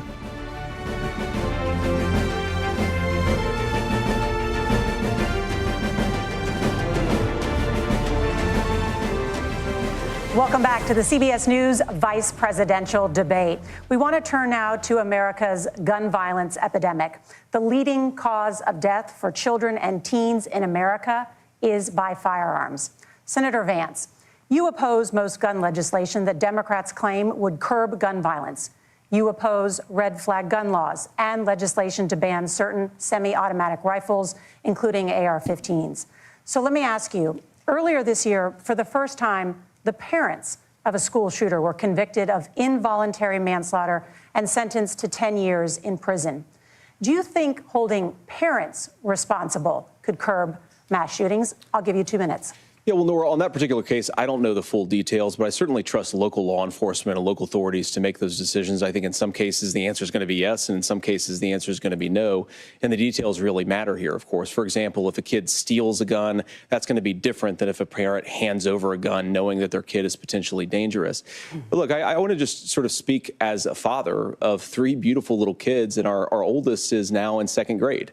And like a lot of parents, we send our kids to school with such hope and such joy and such pride at their little faces on the first day of school. And we know, unfortunately, that a lot of kids are going to experience this terrible epidemic of gun violence. And je veux juste dire que les armes à feu sont la cause numéro 1 de mortalité des enfants aux États-Unis. Je veux dire, pensez-y là, un instant. Là. Ça veut dire, quand un enfant meurt aux États-Unis, la cause la plus probable, c'est qu'il s'est fait tuer par une arme à feu. Et je me suis fait demander au cours des dernières années si tu aimes tellement les États-Unis, pourquoi tu y déménages pas? Puis je réponds, principalement pour les tueries dans les écoles. J'ai des enfants. Ici, au Canada, j'envoie mes enfants à l'école. J'ai aucun doute qu'ils vont revenir le soir, mais aux États-Unis, il faut avoir en arrière de sa tête, peut-être que c'est aujourd'hui. Et tous les enfants ont des pratiques de tireurs actifs. Ils se pratiquent à se cacher en dessous des bureaux, puis se cacher dans les garde-robes. Puis très jeunes, là, au primaire. Là. Alors, non merci, non merci. Of course, our hearts go out to the families that are affected by this terrible stuff, and we do have to do better. And I think that Governor Walz and I actually probably agree that we need to do better on this. The question is just how do we actually do it? Now, here's something that really bothers me and worries me about this epidemic of violence. The gross majority, close to 90% in some of the statistics I've seen, of the gun violence in this country is committed with illegally obtained firearms. And while we're on that topic, we know that thanks to Kamala Harris's open border, we've seen a massive influx in the number of illegal guns run by the Mexican drug cartels. So that number, the amount of illegal guns in our country is higher today than it was 3.5 years ago. But what do we do? Il y a à peu près, je pense, 6 ou 7 armes par personne aux États-Unis. Et ça, c'est avant toute autre cause. Puis J.D. Vance va dire ça, c'est parce que dans le fond, à la frontière, ils passent des armes. Mais c'est parce que je m'excuse, mais au Colorado, on peut posséder un tank. Et des gens achètent des tanks au Colorado. On peut avoir n'importe quoi au Colorado. Alors, tu sais, le commerce intra-État, clandestin ou pas, est déjà légal. Alors, tu sais, d'aller blâmer ça sur la frontière, c'est vraiment toujours ramener ça à la frontière. About the schools. What do we do to protect our kids? And I think the answer is, and I say this not loving the answer, because I don't want my kids to go to school in a school that feels unsafe or where there are visible signs of security. But I unfortunately think that we have to increase security in our schools. We have to make the doors lock better. We have to make the doors stronger. We've got to make the windows stronger. And of course, we've got to increase school resource officers, because the idea that we can magically wave a wand and take guns out of the hands of bad guys, it just doesn't fit with recent experience. So we've got to make our schools safer. And I think we've got to have some common sense bipartisan solutions for how to do that. Governor, you have 2 minutes. Well, I think all the parents watching tonight, this is your biggest nightmare. Look, I got a 17-year-old, and he witnessed a shooting at a community center playing volleyball. Those things don't leave you. As a member of Congress, I sat in my office surrounded by dozens of the Sandy Hook parents, and they were looking at my 7-year-old picture on the wall. Their 7-year-old were dead, and they were asking us to do something. And look, I'm a hunter. I own firearms. The vice president is. We understand that the Second Amendment is there, but our first responsibility is to our kids to figure this out. In Minnesota, we've enacted enhanced red flag laws, enhanced background checks, and we can start to get data. But here's the problem. If we really want to solve this, we've got folks that won't allow research to be even done on gun violence. And this idea that we should just live with it, and here's what I do think, that this is a good start to the conversation. I 100% believe that Senator Vance hates it when these kids, it's abhorrent and it breaks your heart. I agree with that. But that's not far enough when we know there are things that worked. I've spent time in Finland and seen some Finnish schools. They don't have this happen, even though they have a high gun ownership rate in the country. There are reasonable things that we can do to make a difference. It's not infringing on your Second Amendment. And the idea to have some of these weapons out there, it just doesn't make any sense. Kamala Harris, as an attorney general, worked on this issue. She knows that it's there. No one's trying to scaremonger and say we're taking your guns, but I ask all of you out there, do you want your schools hardened to look like a fort? Is that what we have to go? When we know there's countries around the world that their children aren't practicing these types of drills. They're being kids. We owe it to them to get a fix. These are things that shouldn't be that difficult. You can still keep your firearms, and we can make a difference. We have to. If you're listening tonight, this breaks your heart. Oui, alors, M. Vance qui s'en va dire, il existe des pays où il n'y a pas de pratique contre les tireurs actifs, c'est oui, et ces pays sont littéralement tous les autres pays. Littéralement, il n'y a qu'aux États-Unis qu'on fait ce genre de pratique parce que ce problème n'existe qu'aux États-Unis. Alors, c'est quand même remarquable. Il a partagé une histoire épouvantable de son fils qui a été témoin d'une tuerie de masse. M. Vance a interjecté pour dire c'est horrible. Et M. Walz de dire je suis certain que M. Vance est aussi horrifié que moi, mais il faut faire plus. Et alors, c'était un sujet très sérieux. Il disait les parents de Sandy Hook, qui était le massacre de jeunes de bambins là, de 6-7 ans, ils étaient tous dans mon bureau. Et puis, ils regardaient une photo de mon enfant de 7 ans. Tous leurs enfants étaient morts. Alors, c'est fort triste. Par la suite, j'ai ri, mais c'est juste parce que j'ai entendu. Je pense qu'on a capté un mouvement gastrique de M. Walz pendant qu'il parlait. Alors, ça m'a fait sourire. Je suis désolé. Là, c'est un sujet sérieux. Je vais prendre quelques instants du chat. Jésus a mis beaucoup de femmes et l'ego ado jusqu'à présent. Je ne crois pas qu'ils perdent d'appui, mais c'est gay cérémonial, à mon avis. On verra. Pourquoi Vance paraît-il si mal alors qu'il est un bon débatteur? C'est parce que vous venez venir d'arriver parce que la première heure ou le premier 45 minutes de ce débat, il paraissait très bien. Puis je trouve qu'il continue de bien paraître. Il est vraiment habile. Hein? C'est juste qu'il doit défendre l'indéfendable. Alors éventuellement, ça le rattrape. Mais sinon, c'est vraiment très efficace. Senator. Tim, first of all, I didn't know that your 17-year-old witnessed a shooting. And I'm sorry about that, and I hope that he's doing okay. Christ have mercy. It is awful. And I appreciate what Tim said, actually, about Finland, because I do think it illustrates some of the frankly, weird differences between our own country's gun violence problem and Finland. Okay, first of all, we have way higher rates of mental health abuse, or mental health substance abuse.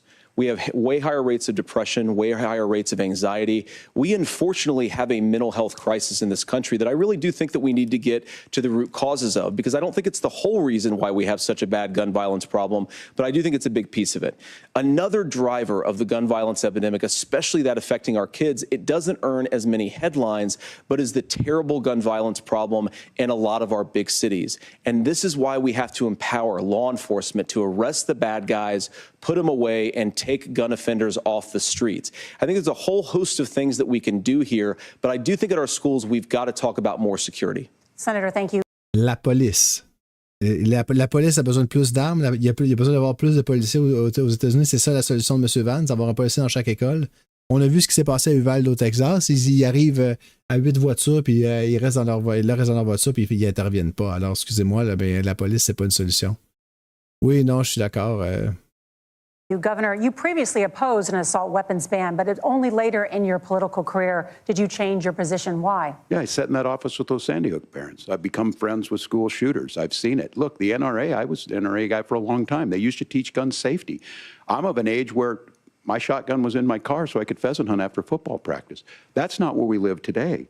And several things I want to mention on this is talking about cities and where it's at, the number one where the most firearm deaths happen in Minnesota are rural suicides. And we have an epidemic of children getting guns and shooting themselves. And so we have, and we should look at all of the issues. Making sure folks have health care and all that, but I want to be very careful. This idea of stigmatizing mental health, just because you have a mental health issue doesn't mean you're violent. And I think what we end up doing is we start looking for a scapegoat. Sometimes it just is the guns. It's just the guns, and there are things that you can do about it. But I do think that this is one, and I think this is a healthy conversation. I think there's a capacity to find solutions on this that work, protect Second Amendment, protect our children. That's our priority. Gentlemen, thank you. Margaret? Thank you, Nora. Let's turn now. Extraordinaire qui a dit des fois c'est juste les fusils. Alors monsieur Walz est un goût acquis, mais il marque des points en parlant comme un Américain normal. Vous savez, des fois c'est juste les fusils. On a beau dire aux États-Unis, il y a cette phrase un peu absurde, un peu slogan que les défenseurs du deuxième amendement n'arrêtent pas de dire, qui est comme les gens ne tuent pas les personnes, les armes tuent les personnes. Et à ça, j'ai vu des gens répondre « Ouais, les armes nucléaires ne tuent pas les personnes tuent les personnes. Donc, donnons des armes nucléaires à tous les pays, puis on va être en sécurité. Hein, ça marche pas comme ça pour les pays. Donc, c'est... Mais alors là, Tim Walz était comme « Oui, mais alors des fois, c'est juste les fusils. » Alors, je pense que ça va être un clip là, qui va ressortir la semaine prochaine. Now to the top contributor to inflation, the high cost of housing and rent. There's a shortage of more than 4 million homes in the United States, and that contributes to the high housing prices. Governor Walz, The Harris campaign promises a $25,000 down payment assistance for first-time home buyers and a $10,000 tax credit. They also promise to build 3 million new homes. Where are you building these homes, and won't handing out that kind of money just drive up prices higher? No, it's not handing out. We have, first, let me say this issue of housing, and I think those of you listening on this, the problem we've had is that we've got a lot of folks that see housing as another commodity. It can be bought up, it can be shifted, it can be moved around. Those are not folks living in those houses. Those of you listening tonight, that house is a big deal. I bought and owned one house in my life. My mom still lives in the house where I was. And when I think of a house, I'm thinking of Christmas services after midnight mass where you go with your family. We need to make it more affordable. And one of the things, as I said, this program that the Vice President is pushing forward and bringing a new way of approaching this is something we're doing in Minnesota from that lead. We in the state invested in making sure our housing was the biggest investment that we'd ever made in housing. It starts to make it easier. We cut some of the red tape. Local folks, look, we can't do it at the federal level, but local folks make it easier to build those homes. And then that down payment assistance. I can tell all of you out there, one of the, certainly for me, using the GI Bill was one thing, but a veteran's home loan, the big thing about a veteran's home loan is you don't have to pay the down payment. Those are things that make it there. Now, look, you're going to pay it back, and you're going to pay your mortgage. Those are things that we know in the long run, the appreciated value, the generational wealth that's created from it. And I will give Minneapolis an example. Minneapolis is the one city where we've seen the lowest inflation rates. We've seen a 12% increase in stock because we've put some of these things in, and we're implementing a state program to make sure we give some of that down payment assistance. We get it back from people because here's what we know. People with stable housing end up with stable jobs. People with stable housing have their kids able to get to school.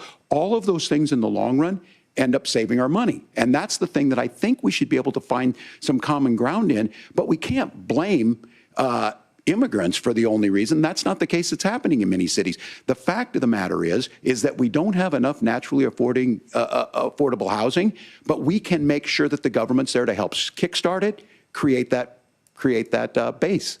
Governor, your time is up. Senator Vance, as far as your campaign's position, the promise is to seize federal lands to build homes, remove regulation, provide tax breaks, and cut back on immigration, which you say pushes up prices.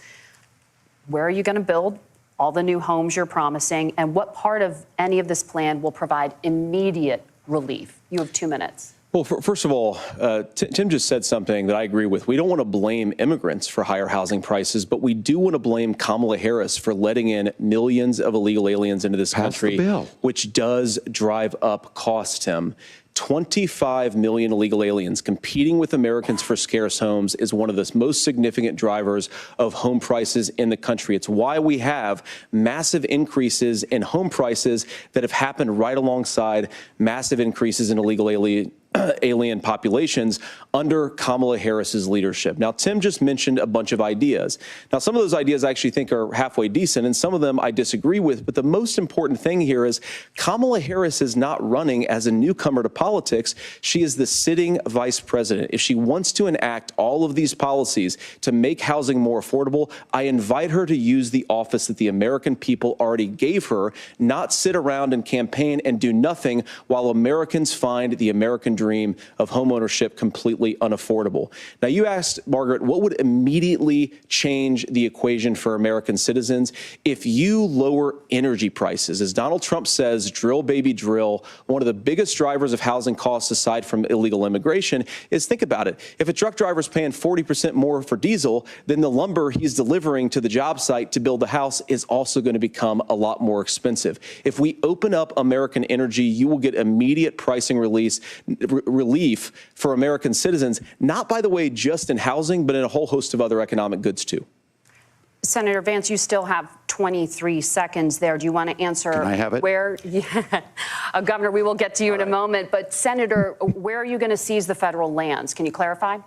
Well, what Donald Trump has said is we have a lot of federal lands that aren't being used for anything. They're not being used for national park. They're not being used, and they could be places where we build a lot of housing. And I do think that we should be opening up building in this country. We have a lot of land that could be used. We have a lot of Americans that need homes. We should be kicking out illegal immigrants who are competing for those homes, and we should be building more homes for the American citizens who deserve to be here. Senator, your time is up. Governor, I do want to let you respond to the allegation that the vice president is letting in. Well, of course, that's not true. And again, you have the facts. I guess we agreed not to fact check. I'll check it. That, look, crossings are down compared to when Donald Trump left office. But it's, again, blaming and not trying to find the solution. I was going to ask, though, on this question, are we going to drill and build houses in the same federal land? And I think when people hear federal lands, these are really important pieces of land. Now, Minnesota doesn't have a lot of federal lands. I know in the western part of the countries we do. There's not a lot of federal lands in and around Minneapolis, for example. So the issue is I don't understand the federal lands issue unless we see this, and I worry about this as someone who cares deeply about our national parks and our federal lands. Look, Minnesota, we protect these things. We've got about 20% of the world's fresh water. These lands protect. They're there for a reason. They belong to all of us. But again, this is when you view housing and you view these things as commodities. Like, there's a chance to make money here. Let's take this federal land and let's sell it to people for that. I think there's better ways to do this. We've seen it in Minnesota. We're able to refurbish some of these houses. We're able to make some investments. That gets people in. And I'm still on the fact on this.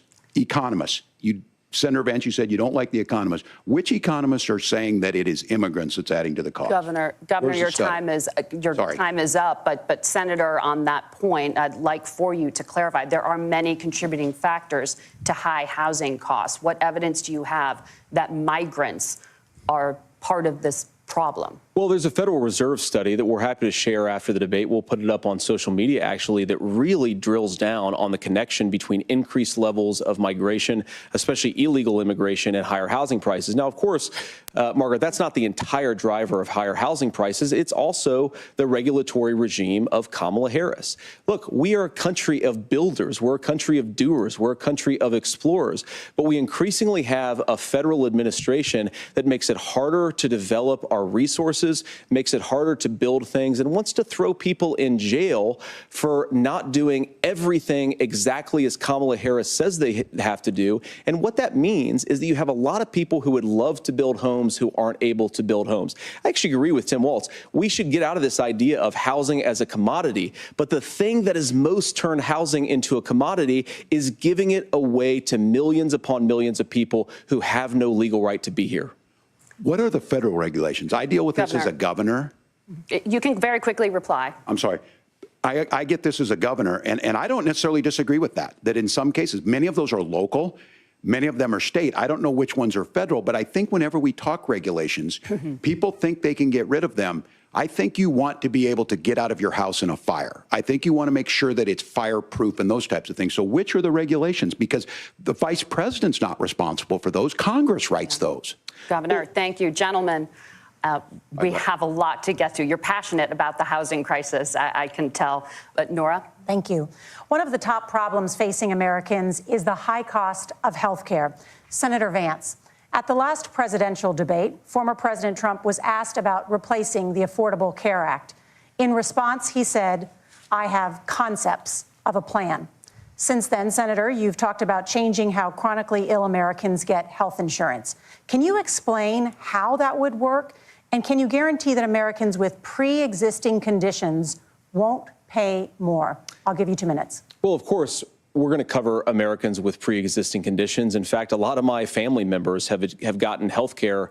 I believe, members of my family actually got private health insurance, at least for the first time, switched off of Medicaid onto private insurance for the first time under Donald Trump's leadership. And I think that, a lot of people have criticized this concepts of a plan remark. Look, it's very simple common sense. I think as Tim Walz knows from 12 years in Congress, you're not going to propose a 900-page bill standing on a debate stage. It would bore everybody to tears, and it wouldn't actually mean anything because part of this is the give and take of bipartisan negotiation. Now, when Donald Trump was actually actually president. And again, he has a record to be proud of. Prescription drugs fell in 2018 for the first time in a very long time. Under Kamala Harris's leadership, prescription drugs are up about 7%. Under Donald Trump's entire 4 years, they were up about 1.5%.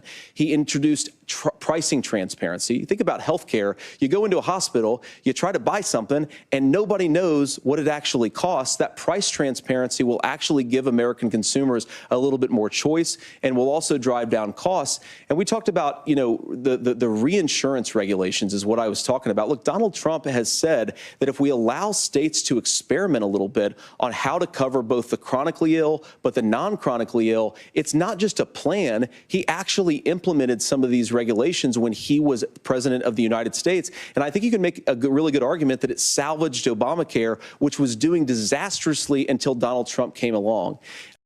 Je veux juste dire à l'instant que c'est quand même vraiment drôle parce qu'il va dire « Ah, il y a des membres de ma famille qui ont enfin eu une assurance privée vu qu'il y avait des conditions préexistantes sous le leadership de Donald Trump. » Mais ce qu'il veut dire, c'est pendant les années où Donald Trump était président parce qu'il décrit Obamacare. C'est Obamacare qui a obligé les compagnies à couvrir les gens avec des conditions préexistantes.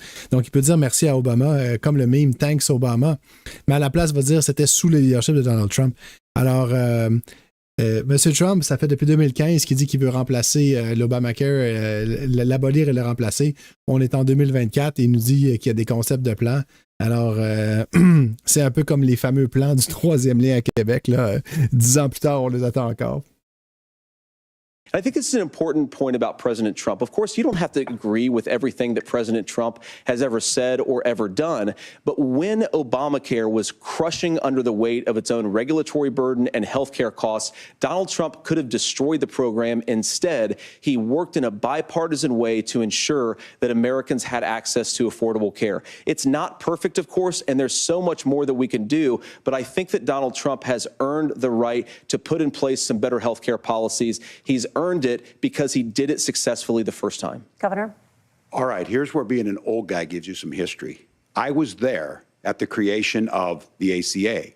And the reason it was so important is I come from a major healthcare state, home of the Mayo Clinic, home to Medical Alley, 3M, Medtronic, all of those. We understand healthcare. It's why we're ranked first on affordability and accessibility and quality of healthcare. And so what I know is under Kamala Harris, more people are covered than they have before. And those of you listening, this is critical to you. Now, Donald Trump all of a sudden wants to go back and remember this.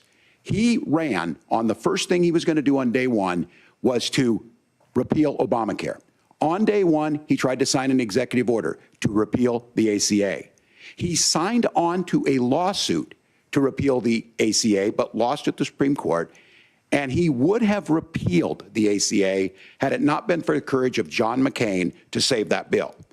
Now, fast forward, what that means to you is you lose your pre-existing conditions. If you're sitting at home and you got asthma, too bad. If you're a woman, probably not.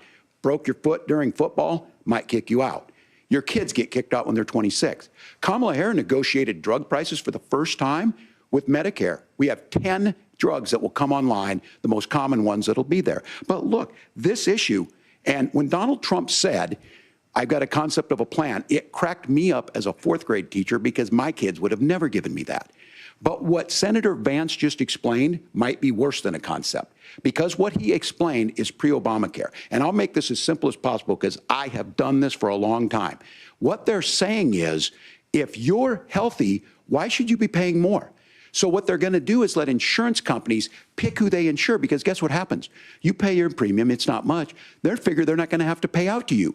But those of you a little older, gray, got cancer, you're going to get kicked out of it. That's why the system didn't work. Kamala Harris will protect and enhance the ACA.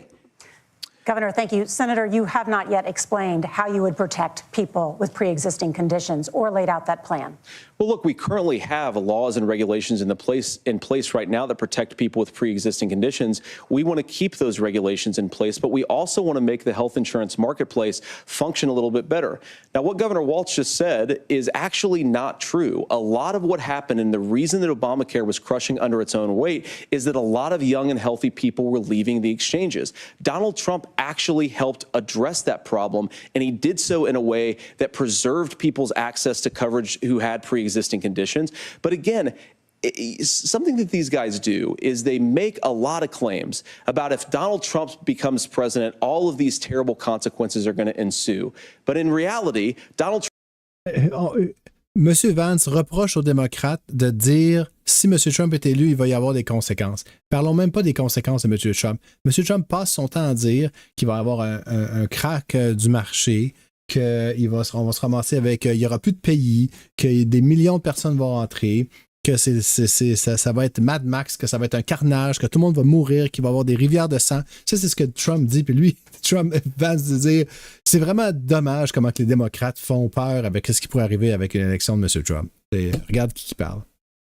Trump was president, inflation was low, take-home pay was higher, and he saved the very program from a Democratic administration that was collapsing and would have collapsed absent his leadership. He did his job, which is govern in a bipartisan way and get results, not just complain about problems, but actually solve them.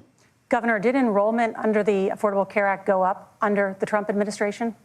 It's higher now that we've seen it go up. Look, people are using it. The system works. And the question about this of young people or whatever, that's the individual mandate piece of this. And Republicans fought tooth and nail saying, well, Americans should be free to do this. Well, then what happens is... So you think the individual mandate's a good idea? You shrink. I think the idea of making sure the risk pool is broad enough to cover everyone, that's the only way insurance works. When it doesn't, it collapses. You are asking pre-ACA where we get people out. Look, people know that they need to be on health care. People expect it to be there. And when we are able to make it, and we are making it this way, when we incentivize people to be in the market, when we help people who might not be able to afford it get there, and we make sure then when you get sick and old, it's there for you. Because I heard people say, well, I don't want to buy into Medicare or whatever. Good luck buying health care once you get past 70. So look, the ACA works. We can continue to do better. Kamala Harris did that. The way she made everything better was negotiating those 10 drugs on Medicare for the first time in American history. Thank you. Margaret? Can I address that? I apologize. We're out of time. We have a number of subjects to discuss. Margaret? Let's talk about families in America. There is a child care crisis in this country, and the United States is one of the very few developed countries in the world without a national paid leave program for new parents. Governor Walz, you said that if Democrats win both the White House and Congress, this is a day one priority for you. How long should employers be required to pay workers while they are home taking care of their newborns? You have 2 minutes. Yeah, well, that's negotiable, and that's what Congress works. But here's what the deal is. Americans sitting out there right now, you may work for a big company. Look, we're home in Minnesota to some of the largest Fortune 500 companies. Kamala Harris knows that in California. Those companies provide paid family and medical leave. One is, I think they're moral and they think it's a good thing, but it also keeps their employees healthy.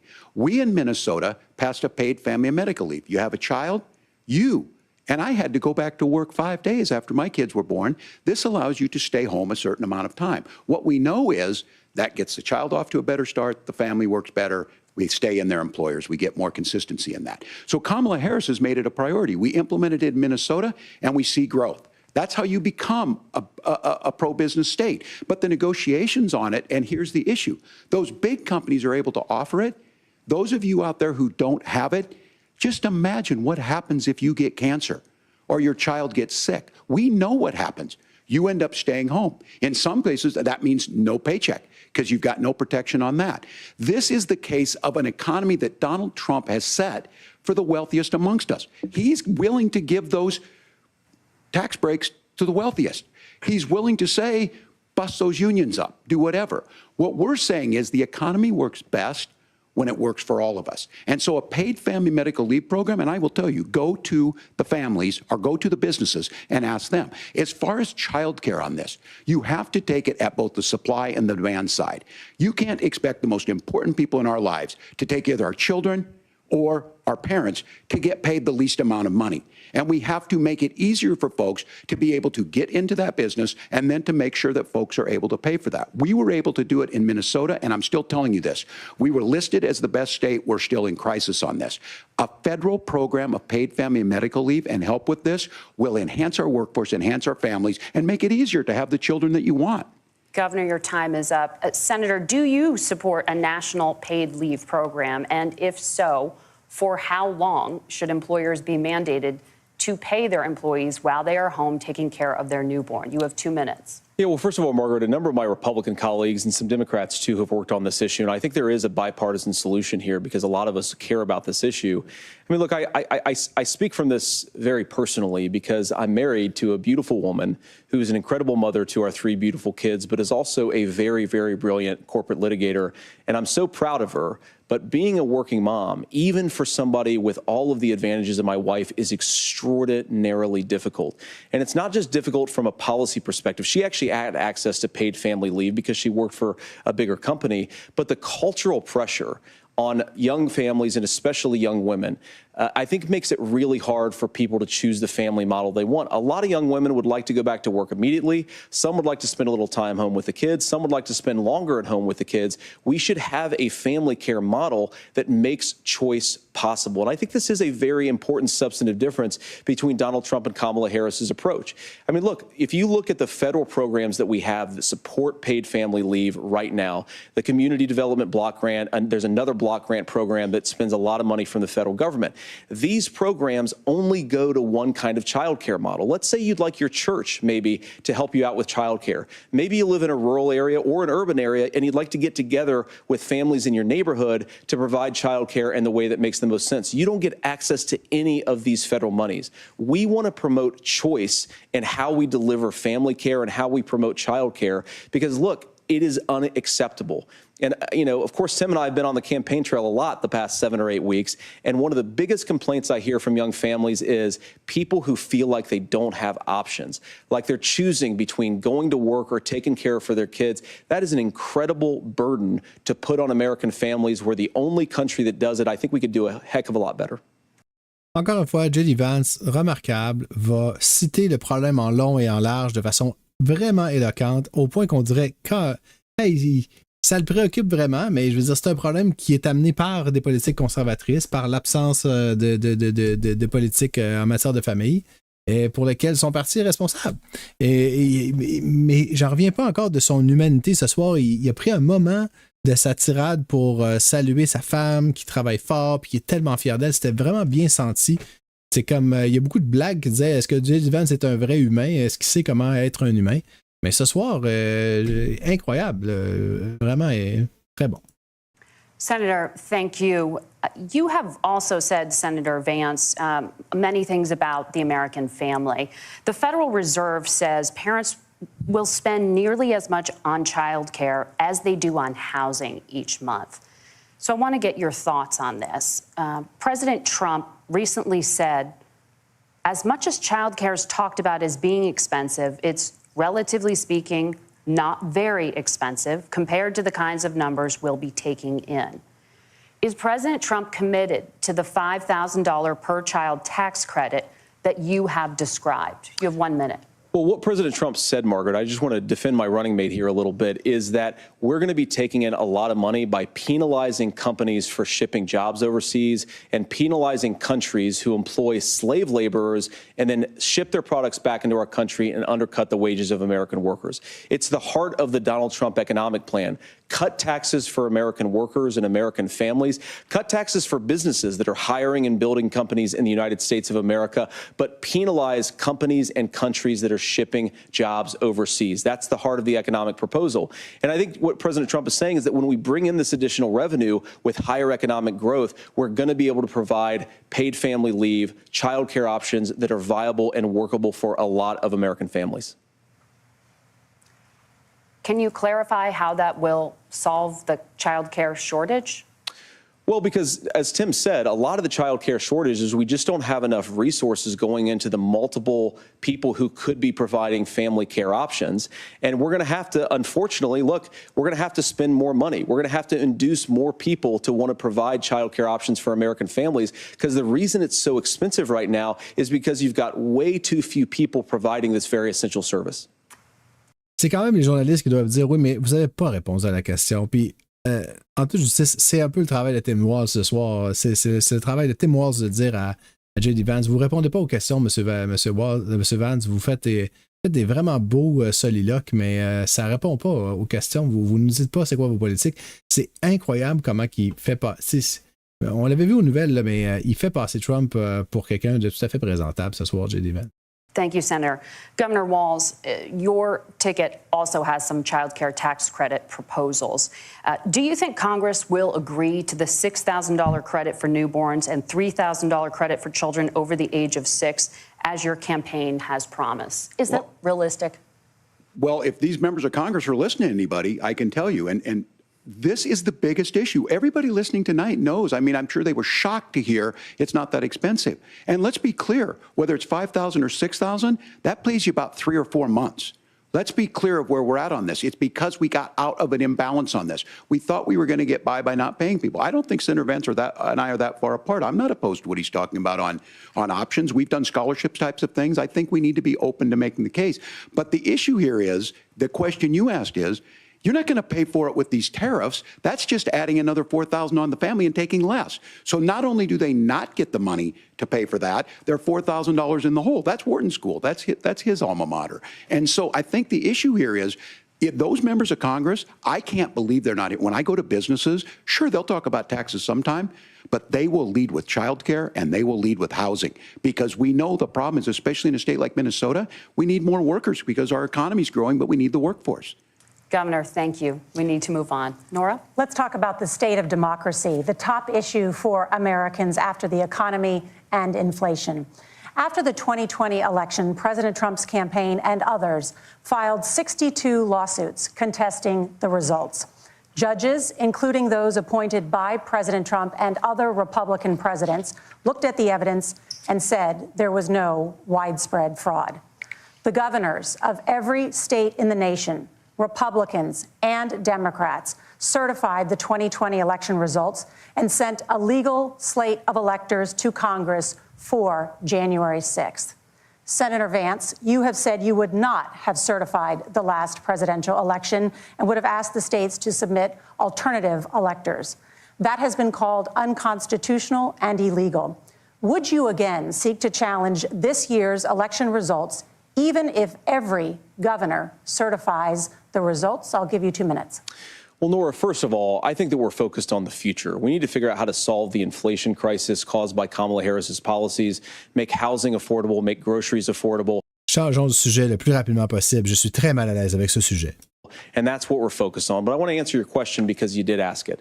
Look, what President Trump has said is that there were problems in 2020. And my own belief is that we should fight about those issues, debate those issues peacefully in the public square, and that's all I've said, and that's all that Donald Trump has said. Remember, he said that on January the 6th, the protesters ought to protest peacefully. And on January the 20th, what happened? Joe Biden became the president, Donald Trump left the White House, and now, of course, et ne s'est pas présenté à l'inauguration pour la première fois depuis l'histoire de la fondation des États-Unis. Fortunately, we have all of the negative policies that have come from the Harris-Biden administration. I believe that we actually do have a threat to democracy in this country, but unfortunately, it's not the threat to democracy that Kamala Harris and Tim Walz want to talk about. It is the threat of censorship. It's Americans casting aside lifelong friendships because of disagreements over politics. La censure, il parle de censure alors que Donald Trump a demandé qu'on ferme le poste de télévision qui avait fait le dernier débat, qui a dit qu'on devrait emprisonner les gens qui critiquent la Cour suprême. Il dit que brûler un drapeau, ça devrait être 1 an de prison et qui envie les dictateurs de pouvoir juste jeter en prison les gens qui ne sont pas d'accord avec lui. Alors lui, il va nous parler de censure. OK. It's big technology companies silencing their fellow citizens, and it's Kamala Harris saying that rather than debate and persuade her fellow Americans, she'd like to censor people who engage in misinformation. I think that is a much bigger threat to democracy than anything that we've seen in this country in the last 4 years, in the last 40 years.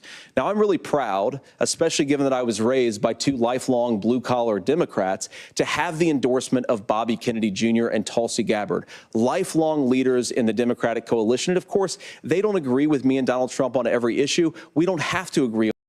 Tulsi Gabbard et Robert F. Kennedy ne sont pas des leaders lifetime de la coalition démocrate. Je m'excuse. Ce sont des personnages extrêmement marginaux, arrivés extrêmement récemment. Monsieur, faut pas dire n'importe quoi non plus. on every issue, but we're united behind a basic American First Amendment principle that we ought to debate our differences. We ought to argue about them. We ought to try to persuade our fellow Americans. Kamala Harris is engaged in censorship at an industrial scale. She did it during COVID. She's done it over a number of other issues, and that to me is a much bigger threat to democracy than what Donald Trump said when he said that protesters should peacefully protest on January the 6th. Governor? Well, I've enjoyed tonight's debate, and I think there was a lot of commonality here. And I'm sympathetic to misspeaking on things, and I think I might have with the senator. Me too, man. There's one though that this one is troubling to me, and I say that because I think we need to tell the story. Donald Trump refused to acknowledge this, and the fact is that I don't think we can be the frog in the pot and let the boiling water go up. He was very clear. I mean, he lost this election, and he said he did. 140 police officers were beaten at the Capitol that day. Some with the American flag, several later died. And it wasn't just in there. In Minnesota, a group gathered on the state capitol grounds in St. Paul and said, we're marching to the governor's residence and there may be casualties. The only person there was my son and his dog, who was rushed out crying by state police. That issue, and Mike Pence standing there as they were chanting, hang Mike Pence. Mike Pence made the right decision. So, Senator, it was adjudicated over and over and over. I worked with kids long enough to know, and I said as a football coach, sometimes you really want to win, but the democracy is bigger than winning an election. You shake hands, and then you try and do everything you can to help the other side win. That's what was at stake here. Now, the thing I'm most concerned about is the idea that imprisoning your political opponents, already laying the groundwork for people not accepting this. And a president's words matter. A president's words matter.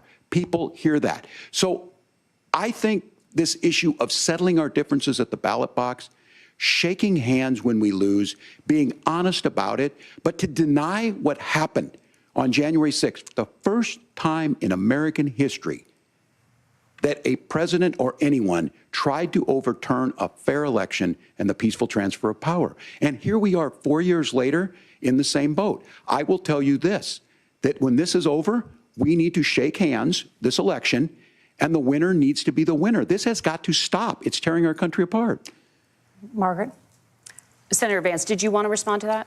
Yeah, well, look, Tim, first of all, it's really rich for Democratic leaders to say that Donald Trump is a unique threat to democracy when he peacefully gave over power on January the 20th, as we have done for 250 years in this country. Il ne l'a pas fait. Le 20 janvier, M. Trump est parti de la Maison-Blanche et dans un hélicoptère, puis on l'a pas revu.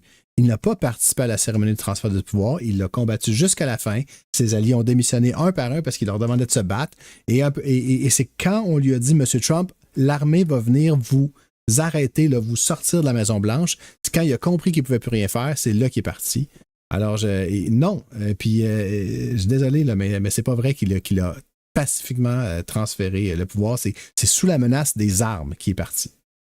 We are going to shake hands after this debate and after this election. And of course, I hope that we win, and I think we're going to win. But if Tim Walz is the please vote for Donald Trump. And whether you vote for me or vote for Tim Walz, I just want to say I'm so proud to be doing this, and I'm rooting for you. God bless you, and good night. Senator Vance, thank you.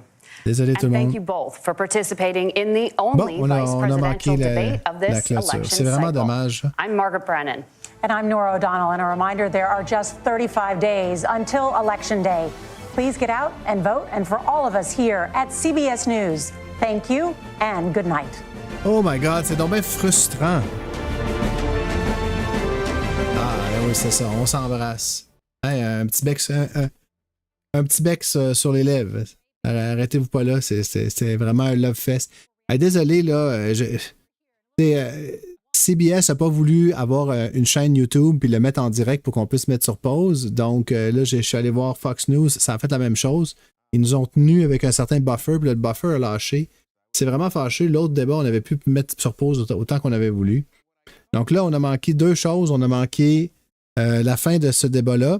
On a manqué également le moment où les gens sont intervenus pour le fact-checker J.D. Vance. Alors, je vais essayer de trouver un fil pour qu'on puisse regarder ça ensemble. Mais bon, première... J'ai tellement de sentiments par rapport à ce débat. je sais pas pour vous, là, premièrement, c'est des sentiments qui sont, comment dire, un peu en conflit les uns avec les autres. Premièrement, évidemment, c'était très civil, trop civil peut-être. Ça a pris beaucoup de temps à M. Walz de se mettre en marche. Il a quand même marqué des points à sa façon. Je pense pas qu'il a convaincu beaucoup de monde ce soir. Je pense qu'il a mis il a effectué une bonne performance. M. Vance, vraiment excellente performance. Je pense pas que beaucoup de gens vont trouver que M. Vance a perdu le débat. Je pense qu'il a gagné ou fait match nul. Il a fait preuve d'humanité, il a été courtois, il a été civil, il a été gentleman, il a été classique. Il y a eu beaucoup de classe ce soir. Les deux ont eu beaucoup de classe, mais M. Vance en particulier.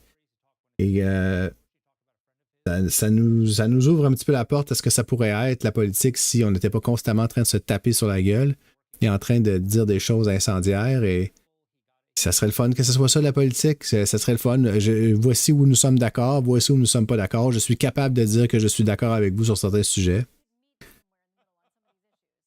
Mais c'était aussi frustrant parce que M. Vance a réussi à éluder toutes les questions. Il s'est fait poser toutes les questions qui méritaient de se faire poser ce soir. Il a absolument évité de répondre. Il a fait ce qu'il fait sur toutes les autres postes de nouvelles. Donald Trump, dans le fond, veut dire ça. Donald Trump, dans le fond, veut dire ça. Il n'y a pas eu de gagnant. Je crois que les deux camps sont contents de leur candidat. Oui, c'est ça. Je pense qu'ultimement, c'est ce qu'on va conclure. Je pense qu'ils vont dire, dans quelques semaines, là, on ne pensera plus du tout à ce débat-là. C'est un non-événement. Mais quand même, ça aurait été intéressant de voir Vance demander à Walz s'il avait des beaux animaux de compagnie. Ouais. Discuter comment régler les problèmes, c'est pas ce que j'ai vu le 6 janvier. Ouais, non, tout à fait. Exactement, monsieur Nick Kant. Bon. Alors, j'ai hâte de voir ce que vous en pensez. Alors, c'est ça. J'ai trouvé ça rafraîchissant. Ça m'a fait un peu chaud au cœur de voir l'humanité et comment dire, le respect. Mais j'ai aussi trouvé ça frustrant parce que on n'a finalement pas réussi à faire payer J.D. Vance pour ce que Donald Trump a fait. Donc, ouais, Vance a donné des réponses de politiciens. À l'occasion de Tim Walz aussi, il ne faut pas se le cacher. Je vais juste voir si je vais commencer par changer le stream là. On va se mettre sur un autre post qui lui continue d'être live. Voilà. Alors nous sommes live avec l'analyse. C'est juste ça va nous faire quelque chose de plus intéressant à regarder pendant qu'on discute. Je vais quand même faire une petite recherche là. J'aimerais beaucoup qu'on trouve debate stream parce que est-ce qu'on peut le trouver sur YouTube? Je sais pas.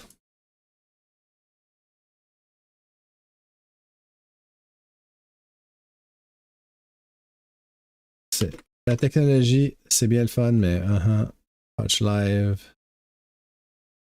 Je vais voir si on peut pas revenir en arrière. Est-ce qu'on peut revenir? Oui! Hein? Un instant. OK. Je nous ai trouvé un feed, ça sera pas long. On va revoir les moments importants. Voyons voir. Oups.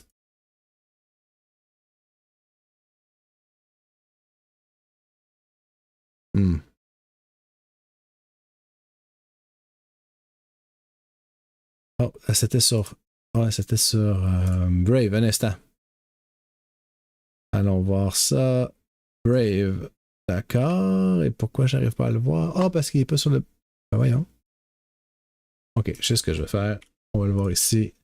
On va le mettre ici sans plus attendre. OK. Alors, ce que je vais faire, c'est que je vais rechercher...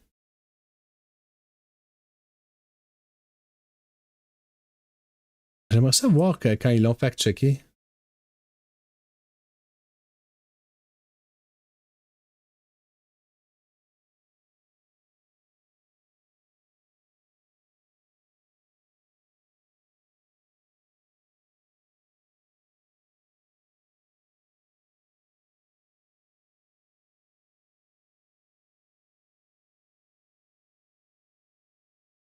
Je pense que c'est ça ici. Ah! Est-ce que vous me voyez? Non, vous ne le voyez pas.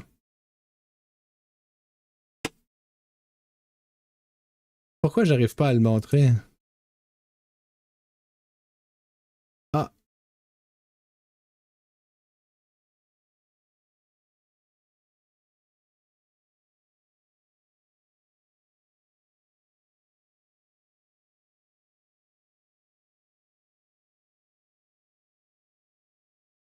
Je l'ai trouvé, mais j'arrive pas à vous le montrer. Puis je comprends pas pour me sauver ma vie.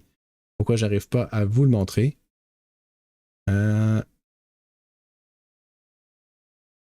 Voyons. Oh! Eh bien, c'est pas trop tôt. C'est pas trop tôt. OK. Alors, un petit instant. Thank you for explaining the legal process. Nora? Thank you, Margaret. The economy is a top...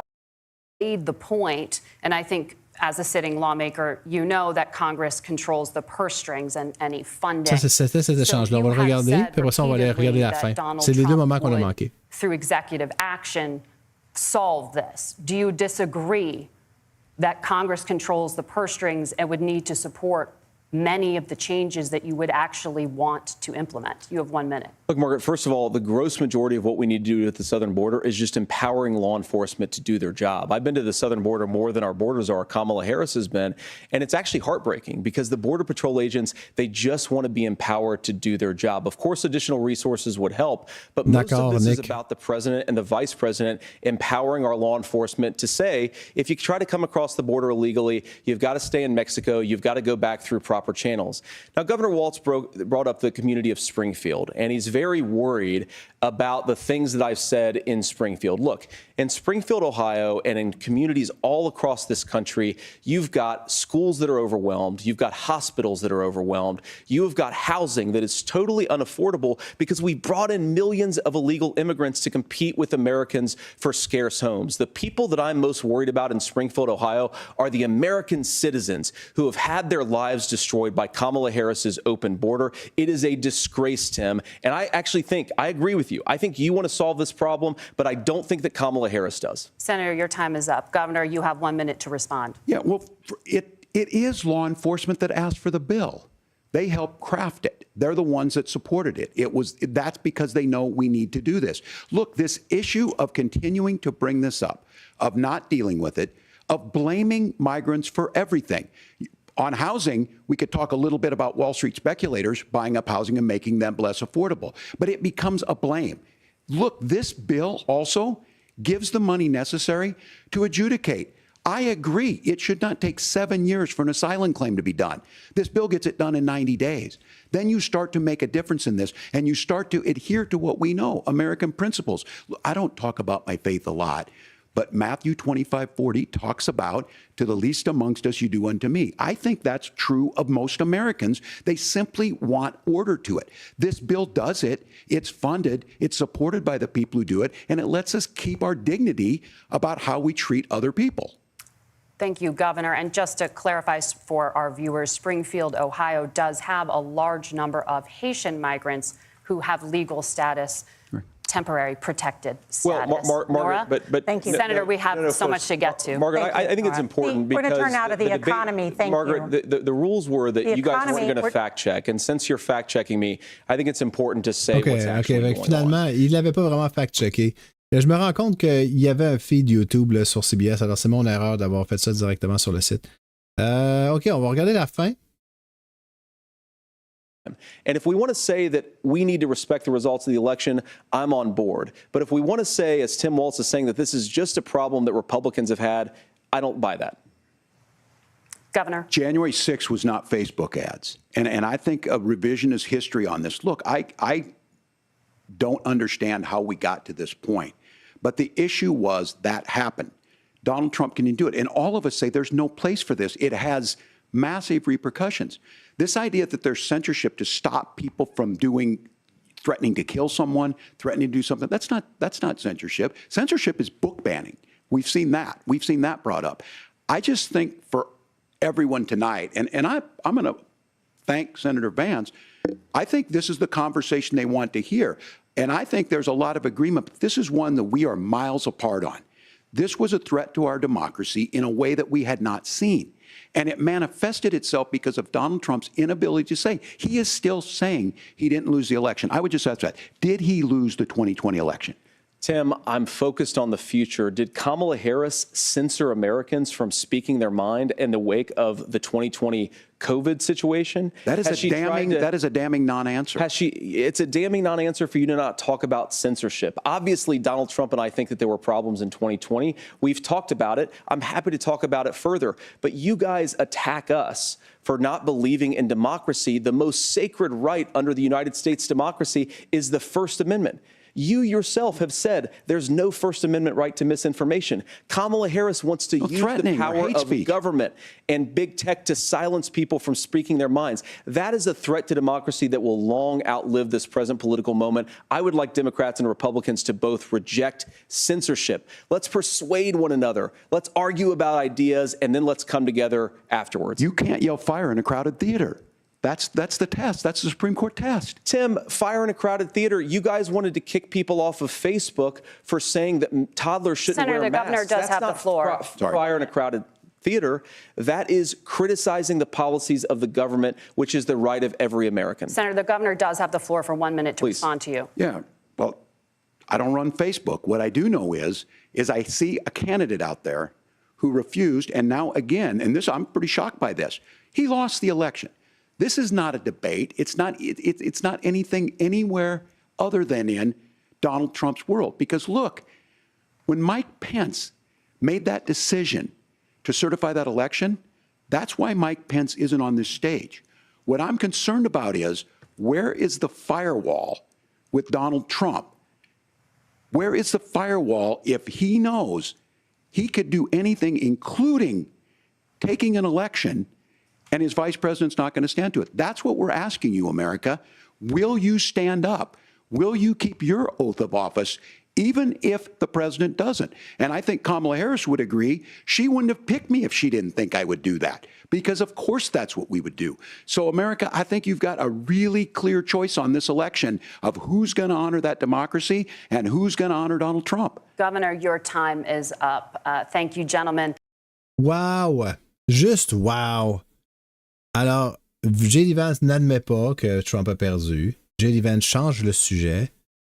Et c'est vraiment une chance qu'on est revenu parce qu'on a manqué le seul morceau intéressant, là.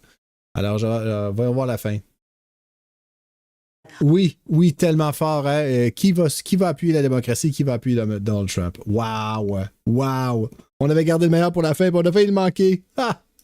We will be right back with both of our candidates. The CBS News vice presidential debate continues. Ouh là là, on en avait manqué, dis donc.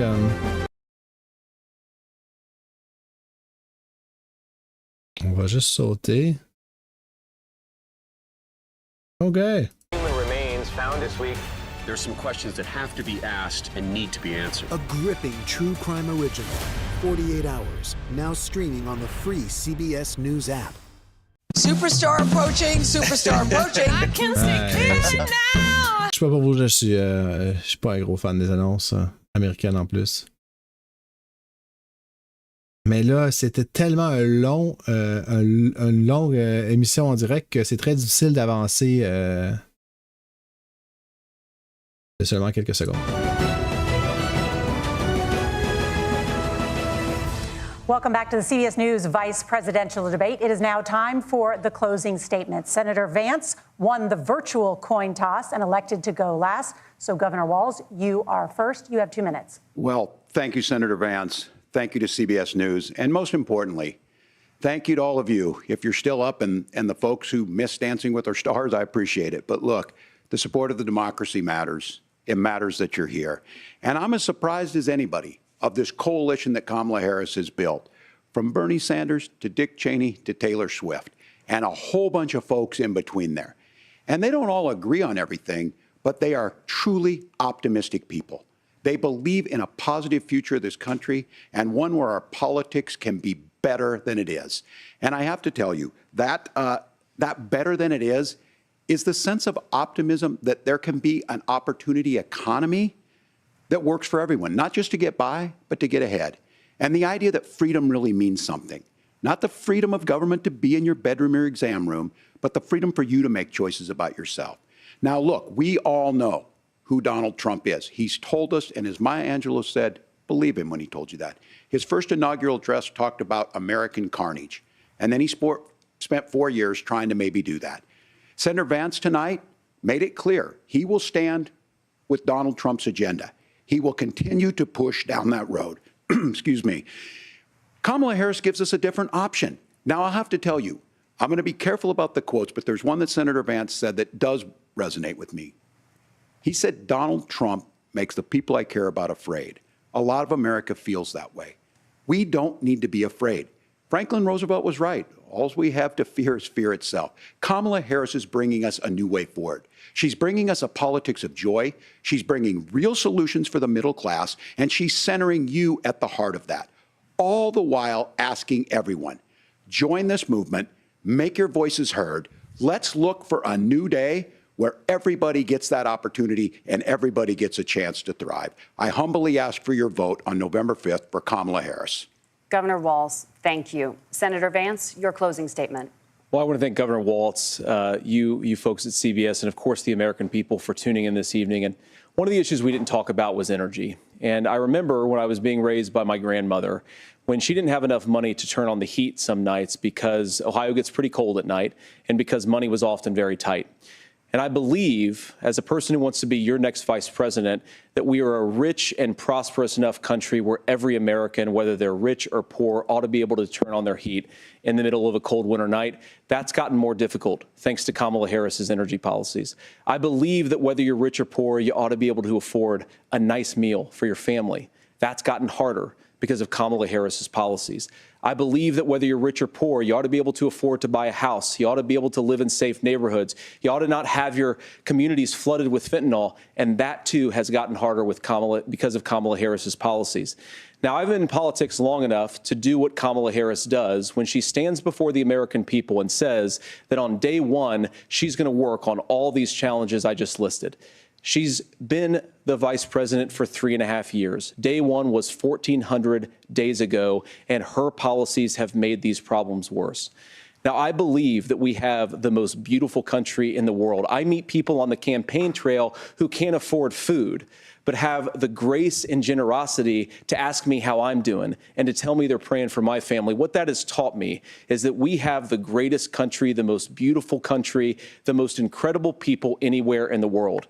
But they're not going to be able to achieve their full dreams with the broken leadership that we have in Washington. They're not going to be able to live their American dream if we do the same thing that we've been doing for the last 3.5 years. We need change. We need a new direction. We need a president who has already done this once before and did it well. Please vote for Donald Trump. And whether you vote for me or vote for Tim Walz, I just want to say I'm so proud to be doing this, and I'm rooting for you. God bless you, and good night. Senator Vance, thank you. And thank you both for participating in the only vice presidential debate of this election cycle. I'm Margaret Brennan. And I'm Nora O'Donnell. And a reminder, there are just 35 days. 35 jours avant l'élection. Ouais, bon, bien content qu'on ait vu les morceaux qui manquaient. Le fact-check n'était pas très sérieux, là. C'était pas ce que vous venez de dire n'est pas vrai. Il y avait juste il y avait beaucoup de millions d'Haïtiens qui étaient là légalement. Je pense pas que c'était nécessairement contre. M. Vance a interprété ça comme étant fact-checké. Je pense pas qu'il y a un grand scandale là. Oui, merci Caroline. On va se. Oui, la soirée électorale, là, je vous le dis tout de suite, là, je suis un maniaque. Là. Vous allez avoir des prédictions incroyables parce que moi, je regarde comté par comté le pourcentage de votes qui reste. Je suis capable de vous faire une prédiction mathématique le plus tôt qu'il est raisonnable de le faire statistiquement, mathématiquement. Je vous le dis tout de suite, la soirée électorale, ça va être quelque chose de... honnêtement, là, je vous le dis, là, je suis un expert en marketing. Les chiffres, les statistiques, ça n'a pas de secret pour moi. Je sais exactement quoi faire. Ça fait des années que je le fais. Quand je dis je fais une prédiction, l'État va aller pour cette personne-là, c'est parce que c'est sûr à 100%. Et c'est bien longtemps avant que ça soit 100% partout, là. Donc, vous allez avoir des prédictions qui vont avoir du bon sens. Vous allez sûrement apprendre des choses. Moi-même, j'apprends des choses à chaque fois. Mais oui, ça promet la soirée électorale. Oui. Puis je vais faire des recherches avant aussi pour être vraiment capable de vous informer. J'ai hâte, mais en même temps, comme tout le monde, j'ai un peu peur de ce qui va se passer. Là, on ne sait pas ce qui va se passer. Très difficile de prédire. Je vais continuer de faire des prédictions d'ici là. Je n'ai pas encore nécessairement la capacité de le faire, mais de toute façon, il n'y a rien comme... Ouais, non, tout à fait. Tout à fait. Ça va être un marathon, là, attachez-vous, parce que il y a quatre zones de temps aux États-Unis. Les bureaux ferment pendant à 5 heures sur la côte Est, à 8 heures sur la côte Est, qui est 5 heures sur la côte Ouest. Alors 5 heures, 6 heures, 7 heures et 8 heures. Donc il y a 4 heures de fermeture de bureau. Mais le suspense, c'est surtout la côte Est. On va se le dire, la côte Ouest, il n'y a pas beaucoup de suspense. Il va en avoir en Arizona, Mountain Time, et au Nevada. Mais je serais surpris qu'arrivé là, on ait, ce soit des États qui fassent la différence, mais le sait-on jamais. En tout cas, oui, c'est ça. J'ai vraiment, vraiment hâte. Vous allez voir ça, parce que chaque État a des comtés beaucoup plus populeux que d'autres. On va pouvoir... en effet, Vance a répondu à pratiquement aucune question. Même s'il a commencé par dire « Oh, vous allez voir, je vais répondre à votre question », finalement, la réponse était une vaste entourloupe. Oui, c'est ça. Alors, dans les États, on voit comté par comté des comtés plus populeux que d'autres. On compare avec les années précédentes, on regarde le taux de votation et on est capable de prédire si la soirée continue comme ça. Ce qui va être le plus difficile, ça va être de regarder les votes qui rentrent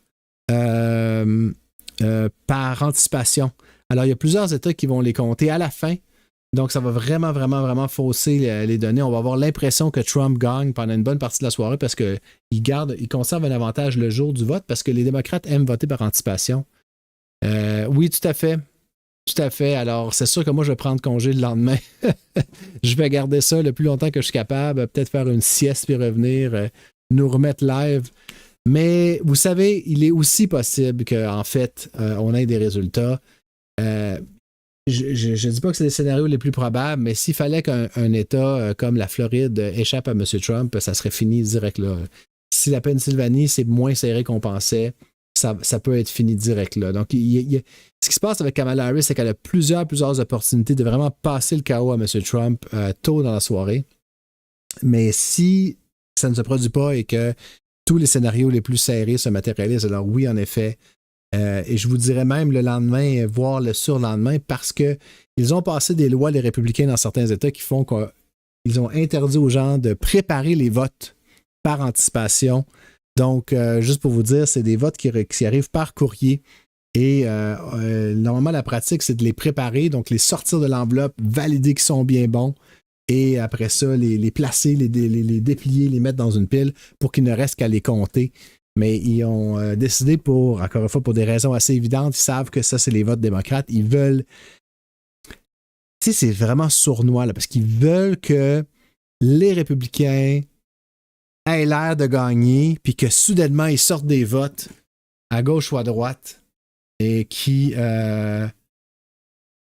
arrivent des démocrates pour nourrir. Dans le fond, c'est qu'ils ont l'intention, dans le fond, c'est ce qui se passe. Ils ont l'intention de refaire le même coup que la dernière fois, crier à la fraude, crier qu'ils sont en train de se faire voler l'élection. Et pour ce faire, ils s'assurent de ne pas compter le vote, de ne même pas ouvrir les enveloppes de vote par anticipation avant le jour du vote. Donc, ça pourrait être beaucoup moins serré que ce qu'on va avoir là, ce qu'on va avoir l'impression. Puis ce qui est certain, c'est que le soir même, au début de la soirée électorale, on va avoir l'impression que M. Trump est en train de l'emporter. Ça, je vous le dis tout de suite, là. Alors, attachez-vous, présentez-vous plus tard dans la soirée, ou alors, si vous vous présentez au début de soirée, armez-vous de beaucoup de courage parce que ça va avoir l'air d'une victoire de M. Trump. Alors, ça va être quelque chose à tenir compte. Bon, alors, si on continue ou si on résume là, ce débat, j'essaie de voir déjà qu'est-ce que vous pensez qui va sortir demain. La clip de la fin, incroyable, ça va être le clip de la fin. On va avoir l'impression que ça va avoir été un débat contentieux où on a débattu du 6 janvier, mais finalement, ça a été un débat assez timide, mais qui a fait du bien à mon cœur de démocrate là, qui souhaite juste qu'on puisse s'entendre pour ne pas s'entendre. Là. plutôt que se lancer des colibets, des injures et se faire des procès d'intention non-stop. Alors, ouais, il y a quelques clips à gauche et à droite qui vont sortir, mais en bout de ligne, les démocrates vont avoir trouvé validation de leur vision du monde. Les républicains vont avoir trouvé validation de leur vision du monde. Les indépendants, est-ce que les indépendants regardent le débat? Peut-être. Je pense que quand même, il faut l'admettre, là, c'est beaucoup une guerre d'image, la politique. Et on se rappelle, vous vous souvenez de ce côte-à-côte entre Kamala Harris et M. Trump? Madame Kamala Harris, en pleine possession de ses moyens, riait de M. Trump, faisait des faces incertaines.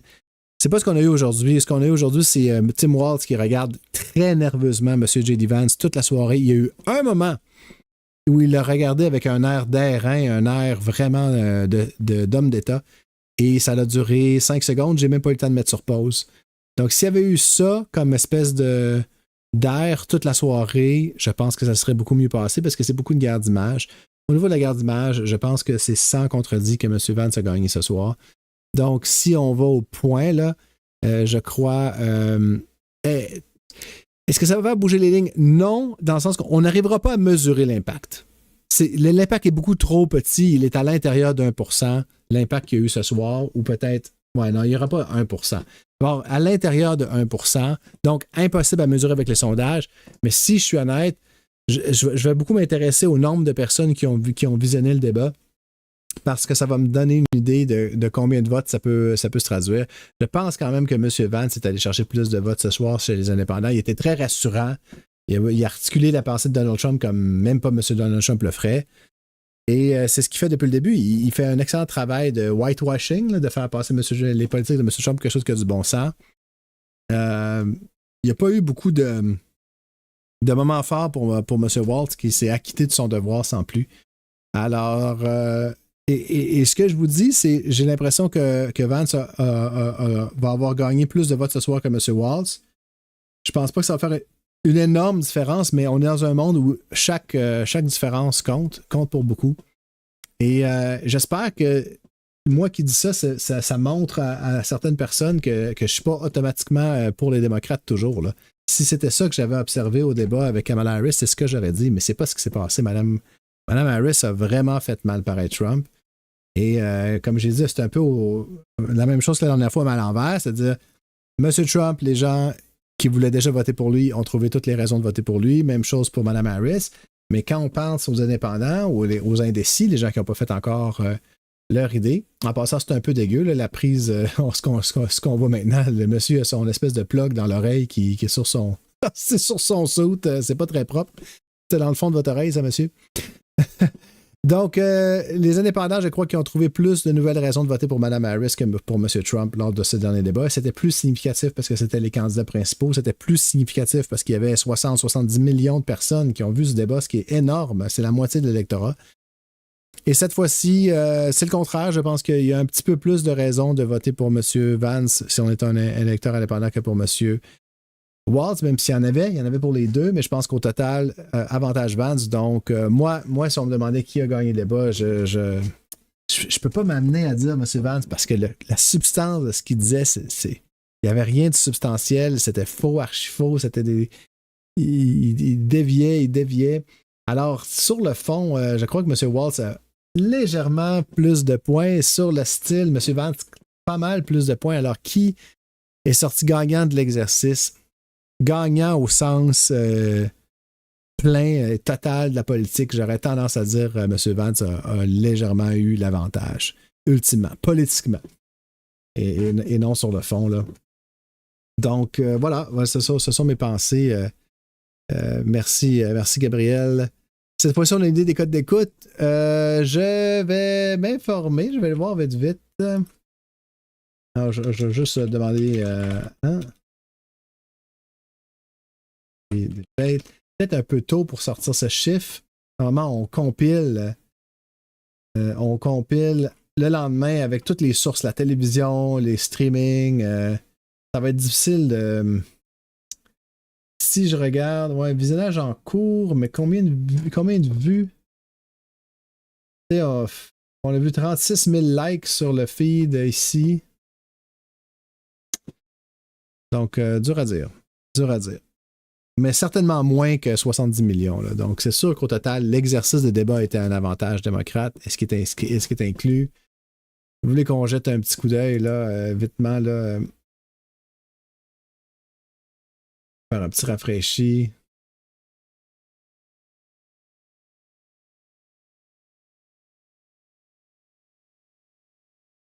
Ça se maintient. Je ne sais pas si vous voyez. Je vais m'assurer que vous ne voyez pas vraiment. Je vais changer juste légèrement.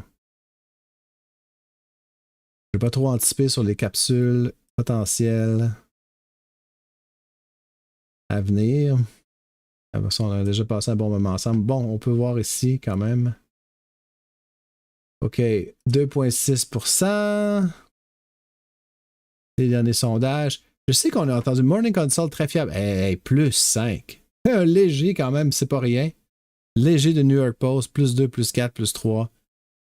Il faut dire, là, regardez ça, excusez-moi, ça c'est Clarity Campaign. Je veux vous dire quelque chose qui est assez important.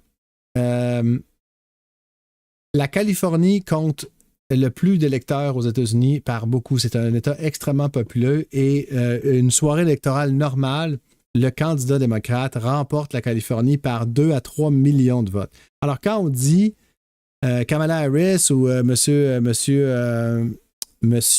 Biden a remporté l'élection par 4 ou 5 millions de votes, ça semble beaucoup, mais la grande majorité de cet avantage-là vient de la Californie. Donc, c'est pour ça qu'on dit on a besoin de remporter l'élection par beaucoup au scrutin universel pour remporter l'élection chez les démocrates parce qu'il y a cette espèce de phénomène. Regardez la Californie, là. Regardez l'écart. C'est presque un tiers de ça. C'est presque du 2 pour 1. Et là, il y a quoi? 65 millions de personnes en Californie, mais disons que 30 millions de personnes doivent voter. Non, j'exagère, là. Oui, non, peut-être pas. Quelque chose comme ça, 25 à 30 millions. Donc, quand on se sépare de 2 tiers, non, c'est ça, c'est sûrement moins que ça. En tout cas, bref, vous voyez, ça fait un énorme avantage. Et comme je l'ai dit, on gagne par un vote ou on gagne par 5 millions de votes. La Californie, on gagne les votes de la Californie, c'est tout. Qui avait dit qu'il y avait eu des résultats surprenants, là? La Pennsylvanie, là, ça s'est resserré. On a même des... Bon, Trafalgar Group, Patriot Polling, c'est associé aux républicains. Atlas Intel, je ne connais pas. Morning Consult, c'est ce qui est le plus fiable. Écoutez, Morning Consult, plus 5, plus 6, plus 3, plus 6, c'est beaucoup plus fiable que tous ces autres-là, là. Alors, la Pennsylvanie, disons, encore très en jeu. Ah, on avait parlé de chose qui... Hey, c'est la moyenne des sondages, 4%. En Floride. En Floride. Alors, c'est pas des Morning Consult ici, Trump plus 3. Faut faire attention. Faut faire attention. Plus 3 en Floride, là. Floride a 27 grands électeurs. Alors, ça serait vraiment la fin, là. Si la Floride tombe pas du côté républicain, ce serait la fin directement. Et puis, il y a beaucoup d'Haïtiens.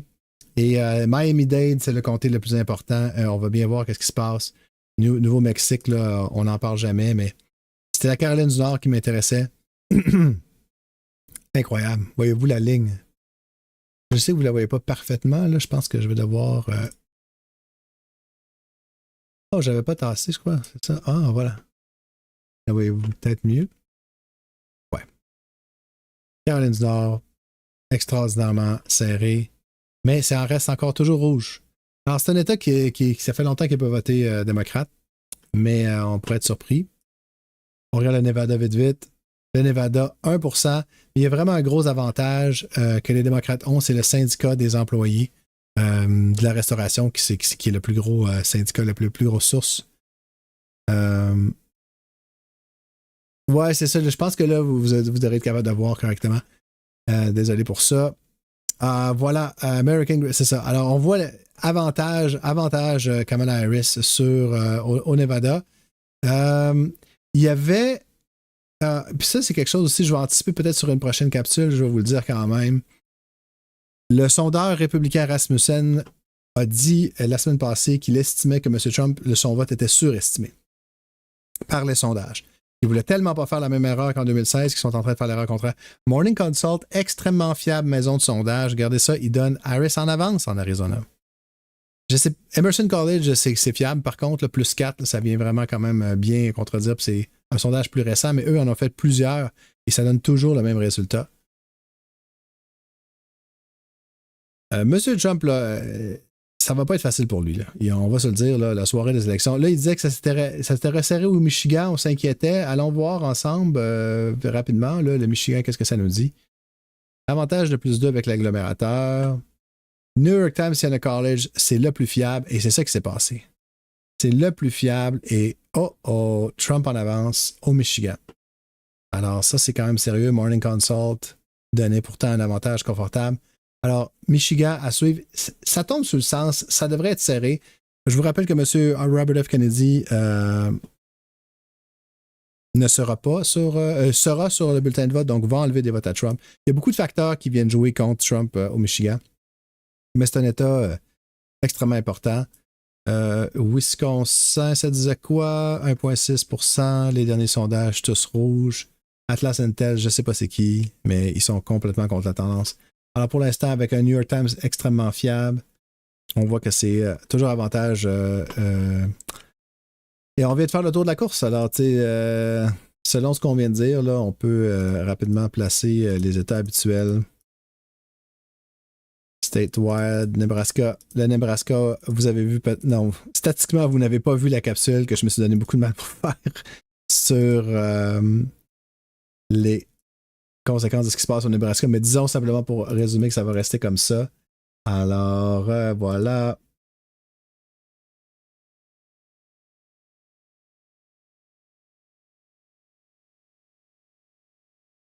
On va le faire ensemble, vous allez voir que c'est assez intéressant. Le New Hampshire, ils ont abandonné l'équipe de Trump. C'est rouge, ça c'est rouge. Oh, Ohio, c'est ça que je voulais qu'on fasse. L'Ohio, j'ai entendu dire que c'était beaucoup plus serré. Là, vous voyez la moyenne de 9 points. Mais là, les derniers sondages, semblerait-il que c'était beaucoup moins confortable. Le New York Times Siena College, 4, 3, 6 et 8. Et 6, 6 et 6. Alors, ça fait une moyenne d'à peu près 4. Hein? Alors, c'est dingue. 4 points, même chose. Hein? S'il perd l'Ohio, c'est terminé. C'est jamais arrivé dans l'histoire des États-Unis qu'un républicain gagne la Maison-Blanche sans l'Ohio. Alors, ça, c'est quand même pas rien. Que de dire ça? Alors, excusez-moi. On va faire les choses correctement. Alors, voici la carte. On a regardé les résultats pour l'instant de la Floride. Je vais juste m'assurer que vous voyez bien le total. Je vais juste vous montrer les conséquences. La Floride tombe, là, c'est terminé. Là. Et Kamala Harris a besoin de 14 grands électeurs parmi tous ces États dans lesquels plusieurs est le favorite pour gagner. Il n'y a pas d'espace pour Trump. Quand on me dit, c'est pour ça que d'habitude, la personne qui remporte l'élection, c'est la personne qui a le plus de chemins différents. Parce que le soir des élections, il se passe toujours des imprévus. Si on n'a qu'un seul chemin, il y a des bonnes chances qu'il y ait un imprévu qui vienne nous enlever la victoire. Si on n'a qu'un seul chemin, Kamala en a tellement. Il y en a un qui passe par la Floride, il y en a un qui passe par la Pennsylvanie et toutes sortes d'autres combinaisons. Regardez la situation actuelle. Si on enlevait l'Ohio, ça serait encore pire. Là. On aurait une situation parce que si je prends la Virginie là, que je donne aux démocrates, là, parce qu'elle vote jamais pour autrement, une avance de 6,6 points, 7, 6, 10, quand même un 2 ici, mais c'est qui Research America? Je ne sais pas c'est qui. Regardez ces sondages, là. C'est pas serré. En Virginie, ce n'est pas serré. Ça va être démocrate, point final. Alors, on ne peut pas en dire autant de la Floride, c'est à 4 points. Alors, quand on regarde des choses qui sont à l'heure de 4 points, là, mettons qu'on va voir le New Hampshire. Là, j'essaie d'être le plus honnête possible et de voir où sont les points de faiblesse de Mme Harris. Là. Alors, où est le New Hampshire? Ici, à 7 points d'avance. 11, 8, 8, 5, 7, 7, 7, 7. Oubliez ça, là. Le New Hampshire n'est pas en jeu. Là. Les États bleus, là, c'est des États bleus. Là. C'est point. Et là, c'est ça. Elle en a 242, ça en prend 270 et tout ce qui est bleu est solidement dans sa colonne. Là. J'ai rien mis qui n'était pas... Ah! Faux! Caroline du Nord. Pardon! alors, voici la carte électorale. Elle a 226 votes garantis. OK? Absolument garantis. Laissez-moi voir, le chat s'est activé un petit peu. Voilà. j'en ai manqué beaucoup. Time for storytelling. Merci, j'ai vraiment ce débat. Oui, c'est ça que ça va se passer. Ah, il est temps où se connecter. Oui, OK. Les chances sont grandes, les résultats sont seulement le lendemain. OK, j'en ai pas marqué dans ça. On a aidé des codes d'écoute. Oui, alors, beau travail, merci. On va attendre les infos tout à fait. On ne voit pas l'écran entier. Ah! Jusqu'à quel point l'ouragan Hélène aura un impact? Je pense que c'est une excellente question. Quels sont les États touchés encore? Est-ce qu'ils vont avoir le temps de se remettre à temps? Je vais regarder vite. Hélène, c'est toujours les mêmes États, là, mais quand même, Hurricane, damage, juste vite. Oh, Caroline du Nord. Ouh. Oh. Wow. Ouais. Alors d'habitude, les désastres naturels, c'est comme autre chose, ça affecte les communautés les plus fragilisées. Et les communautés les plus fragilisées, d'habitude, ils votent pour les gouvernements qui ont les meilleurs programmes sociaux. Et ça veut dire les démocrates. Donc, l'impact devrait être plus grand chez l'électorat démocrate. Est-ce que, par contre, ça va créer une situation où est-ce qu'on va dire on est indigné? Là, je comprends maintenant pourquoi Trump disait le président ne fait rien et il refuse de parler, il n'est pas capable d'être rejoint parce que c'est un mensonge qui est très utile parce qu'en Caroline du Nord, on va être indigné si c'est vrai, mais le gouverneur a nié. Il a dit non, j'ai parlé à M. Biden à l'instant. Qui sait? Mais c'est un facteur X. C'est certainement un facteur X. Je ne voudrais pas dépendre de la Caroline du Nord. Mais là, j'ai mis les États, vous voyez, j'ai mis les États qui sont garantis, là, de part et d'autre. Ce qu'il y a ici, là, il n'y a aucune chance, là. Aucune chance que ces États rouges-là basculent du côté bleu. Aucune chance que ces États bleus basculent du côté rouge. Regardez le score, 226 à 172. Ça, c'est parce que la Floride n'est plus en jeu et parce que la Floride est en jeu, pardon, et l'Ohio est en jeu.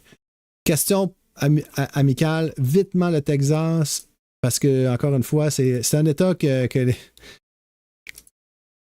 les démocrates rêvent de ravir. Plus 7, plus 5, 5, 6, 6. Non, le Texas n'est pas en jeu. Bon, alors, 172 à 226. On sait que la Floride a des bonnes chances, mais j'essaie juste de vous montrer les chemins de Kamala Harris. Il y en a un qui passe par la Floride. Après ça, elle a besoin d'un de ces États. Un seul. À part le Nevada, là. Elle a besoin d'un seul de tous ces États pour l'emporter si elle remporte la Floride. C'est terminé si elle l'emporte. Si elle emporte la Pennsylvanie, il ne reste pas beaucoup de travail à faire. Mais il en reste encore un peu, mais quand même, ça serait dévastateur là, si elle devait remporter la Pennsylvanie. Parce qu'elle n'aurait besoin que quoi? 2 États. 2 autres États. Ouais. 2 autres États pour l'emporter parmi ceux-ci. Mais si on donne la Floride à M. Trump, l'autre passe par l'Ohio, pardon. Qu'est-ce que je fais? L'autre passe par l'Ohio. Si Mme Harris emporte l'Ohio, encore une fois, c'est prohibitif l'avance qu'elle va se donner. Donc, si elle remporte soit l'Ohio, la Pennsylvanie ou la Floride, c'est bonsoir. Bonne nuit, cette élection est terminée. Mais bon, on va donner l'Ohio à celui qui a le plus de chances de l'emporter. Même chose pour la Floride, on va donner le plus de chances à l'emporter. On ne voit pas 20% de droite de mon écran. Ah, ouais, mais c'est OK. OK, ouais, on ne voit pas le score. Ouais, je vois. OK, pardon, merci de... Merci. Normalement, j'ai... OK, attends, je vais... Et voilà. Voilà. Le streaming en direct, que voulez-vous, mesdames et messieurs? OK, voyons voir. Poup. Alors, normalement, vous devriez voir un peu mieux. Ce qui me rend un peu curieux, c'est qu'on ne voit pas... il faudrait qu'on monte un peu comme ça. Je sais qu'est-ce que je pourrais faire. Je pourrais le shrinker peut-être un peu.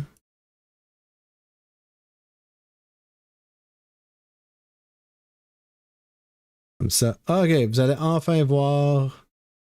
Vous allez enfin pouvoir voir tout ce que je vois. Désolé. Merci de... C'est le genre de choses que j'apprécie quand on me dit OK. Hop, voilà. OK, nous y voici. Donc, comme je disais, les chemins de Kamala Harris sont juste trop nombreux. C'est pour ça que présentement, elle doit être déclarée la favorite parce que on a donné la Floride et l'Ohio. Mettons que ces 2 chemins sont bouchés, mais il faut les garder en arrière de la tête. Il faut les garder en dehors de notre tête. Ces deux États, la Floride et l'Ohio. Mais disons qu'on est quand même dans cette situation. Présentement, on a vu les chiffres au Wisconsin. Avantage, Mme Harris. On avait vu au Michigan, très serré, je le laisse ouvert. La Pennsylvanie, très serré, je le laisse ouvert. La Caroline du Nord, très serré. Qu'en était-il de la Géorgie? Parce que c'est là que c'est intéressant qu'est-ce que M. Rasmussen a dit, que le vote de M. Trump était surestimé. Quinnipiac, c'est très, très fiable. Hard Blue, non. Là, je suis en train de devoir faire tomber les cartes. Là. On y va une après l'autre. Morning Consult, Even. Ça, c'est très fiable, Morning Consult, comme maison de sondage. Elle nous donne égalité Harris plus 1. Quinnipiac aussi, extrêmement fiable, plus 6. Alors, c'est vraiment... on a des signaux. Je ne sais pas c'est qui Beacon. Fox News. Ouch! Fox News. Harris plus 3, Harris plus 3, Harris plus 2. Ouh! Ouch. La Géorgie est loin d'être terminée. OK? Mais j'ai mis le Wisconsin juste parce que si on regarde vitement ensemble, on l'a vu tout à l'heure, je le remonte encore. Les derniers sondages, New York Times, Siena College, la maison la plus fiable selon cet agrégateur, plus 2, plus 2, plus 3, plus 2. Présentement, oui, je l'arrange du côté Harris. Je l'arrange du côté de Harris. Qu'est-ce qu'il nous reste? J'avais dit le Nevada. Le Nevada, présentement, j'ai envie de le donner à Mme Harris pour la raison que, c'est elle qui mène à l'agrégé. Tip Insights, je ne sais pas trop, mais Morning Consult, regardez l'avance que Morning Consult, qui est une des bonnes maisons de sondage, donne. C'est un score vraiment, vraiment élevé. Il n'y a personne qui mène dans un État quand un autre sondage aussi fiable que Morning Consult donne l'autre côté plus 7, plus 6, plus 15. Puis en plus, il y a l'espèce de facteur X du syndicat, des employés, des hôtels. Le Nevada présentement avantage Mme Harris. Le reste est extrêmement, extrêmement serré. On a vu Géorgie très serré. Caroline du Nord, écoutez, on peut retourner en Arizona. L'Arizona, il faut faire attention.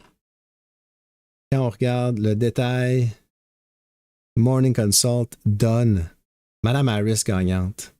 Alors, c'est pour ça que l'Arizona, j'accepte pas là, le plus 6 ici de Suffolk, là, USA Today, machin. Et l'ancienne, c'est intéressant parce que Siena College, le super fiable, donnait plus 5. Et c'est là-dessus qu'on s'est beaucoup basé dans le mois dernier pour dire l'Arizona est en train d'échapper à Mme Harris, mais ces Morning Consult, là, il y a des likely voters, des registered voters. Qu'est-ce que ça nous donne? Ça nous donne Mme Harris en avance. Alors, bien malin qui peut le faire.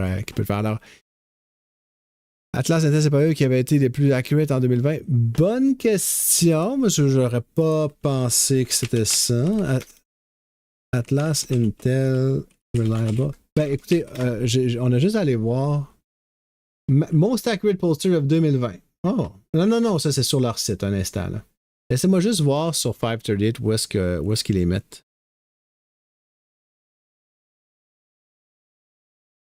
Ouais, c'est ça. J'ai trouvé la même source que vous, c'est-à-dire leur site. Écoutez, je suis obligé de faire un contrôle recherche parce qu'il est pas. 22. 22e, mais il est quand même coté 3 étoiles. 2,7 étoiles. Poll Score, -8. Transparency Score, 6,5. Polls Analyze, 24. C'est ça, il n'y a pas beaucoup. Ils n'ont pas un gros échantillon. Donc, c'est difficile d'évaluer. Alors, présentement, Atlas Intel, c'est un peu si tu le dis. C'est un cas de si tu le dis. Emerson College, très fiable. Trump plus 4. 920 likely voters. Tout ça, c'est bon. Mais quand on en fait 4, on les sort. C'est sûr que les autres, c'est des registered voters. C'est moins fiable, mais quand même 4 qui donnent le même score. Fox News ici le donne en avance. New York Times, grosse avance. Difficile. Très difficile de prédire l'Arizona. Mais c'est là qu'on va arriver avec mon argument. Arizona, too close to call. Michigan, too close to call. Pennsylvanie, too close to call. Caroline du Nord, on le regarde encore une fois ensemble. Too close to call, à 0.06, là. Regardez ça, c'est des 1 point machin. Qui le met en avance? Morning Consult, très fiable. Washington Post, Quinnipiac, très fiable. 1 plus 1 plus 1 plus 3 plus qui. Allez savoir, en plus avec le facteur X. Alors, too close to call, puis la Géorgie, on l'avait vu tout à l'heure aussi, too close to call. Alors, qu'est-ce que ça nous donne? Ça nous donne, quels sont les chemins? Quels sont les chemins? Si madame... OK, ça, c'est la situation. OK, selon moi, présentement, là, ce qui a changé, c'est que j'ai donné le Wisconsin et le Nevada à Mme Harris. Je pense que c'est raisonnable de le faire dans les circonstances. J'ai refusé de donner les autres États parce que c'est juste too close to call. Mais quand je parle de chemin, regardez, Mme Harris remporte la Pennsylvanie. Elle n'a besoin qu'un autre des États, peu importe lequel. Alors, c'est un chemin pour elle. La Pennsylvanie plus n'importe quel État. M. Trump remporte la Pennsylvanie, là. Il n'a même pas encore rattrapé le score de Mme Harris. Alors, pour arriver à égalité avec Mme Harris, il doit absolument emporter la Pennsylvanie pour après ça se retrouver dans cette situation où on a besoin de deux États. Là. Mais est-ce que c'est encore vrai que n'importe quel deux États pour M. Trump le fait? Oui. Oui. Mais donc, il est vrai de dire que la situation actuelle, c'est peu importe ce que Mme Harris a besoin, M. Trump a besoin de ça plus la Pennsylvanie. Absolument. Il n'y a pas vraiment de chemin pour M. Trump ou M. C'est pas vraiment crédible. Ça veut dire qu'il faudrait que M. Trump gagne tous ces autres États. Et si Mme Harris emporte la Pennsylvanie, il y a des bonnes chances que c'est parce qu'elle va aussi gagner le Michigan ou la Caroline du Nord ou, tu sais, c'est quoi les chances qu'elle gagne la Pennsylvanie, mais pas au moins un autre État? Parce que M. Trump peut remporter la Pennsylvanie, mais après ça, il reste du travail à faire. Donc, ça, c'était un des chemins. Sinon, elle peut simplement emporter le Michigan et la Caroline du Nord, qui sont des États où c'est serré. Sinon, le Michigan et la Géorgie, c'est encore suffisant. Sinon, le Michigan et l'Arizona ne seraient pas suffisants. Intéressant. Donc, vous voyez que pour M. Trump, j'ai besoin de l'Arizona. Si je suis M. Trump, j'ai besoin de l'Arizona. Absolument. J'ai besoin de la Géorgie. Absolument. Et là, on est à peu près à égalité. Puis là, celui qui remporte 2 de 3. Vous voyez tout le travail que M. Trump doit faire là, pour gagner l'élection. Je ne sais pas si vous venez de voir ce que je viens de faire. Là. Je sais peut-être que vous êtes tanné de me voir cliquer sur des trucs, là. Mais si M. Trump remporte l'Arizona, si M. Trump remporte la Géorgie, si M. Trump remporte la Pennsylvanie en plus, il n'a pas encore gagné l'élection. Il n'a pas encore gagné l'élection. Il doit encore gagner un des 2 derniers États. Et dans ce scénario, Mme Harris, je lui ai donné rien là. Elle est assise avec le score actuel et elle laisse Trump remporter l'Arizona, remporter la Géorgie, remporter la Pennsylvanie. Savez-vous quoi? Game on. Il reste encore 50% de chance de remporter l'élection à Mme Harris. Alors, ça vous donne une idée du travail que M. Trump doit faire. Alors, M. Trump n'a vraiment pas d'option. Doit emporter la Pennsylvanie absolument pour rester en vie. Et c'est pour ça que c'est si important, mais c'est aussi vrai que c'est pas aussi important pour Mme Harris, la Pennsylvanie. Elle a d'autres chemins. Alors, aujourd'hui, encore, malgré tout, avec tout ce qu'on a dit, Mme Harris, définitivement, toujours en avance. Et c'est pas le débat qu'on vient de voir aujourd'hui, qui était un des derniers événements de campagne qui pouvait surprendre, qui va changer la donne. M. Vance n'en a pas assez fait aujourd'hui pour donner l'avantage à M. Trump, parce que c'est pas mon opinion. Si je regarde vite, Georgine aussi, ça marcherait pour lui. Alabama a battu la Géorgie dans la game, l'NCA. Ouais, non, mais c'est ça. Oui, mais Géorgie, North Carolina, oui, là. Mais après ça, il reste du hockey à jouer, là. Il aurait besoin de remporter aussi la Pennsylvanie. Donc, c'est ça que M. Trump a besoin, là. M. Trump a besoin de Géorgie, Caroline du Nord et Pennsylvanie, absolument, pour l'emporter.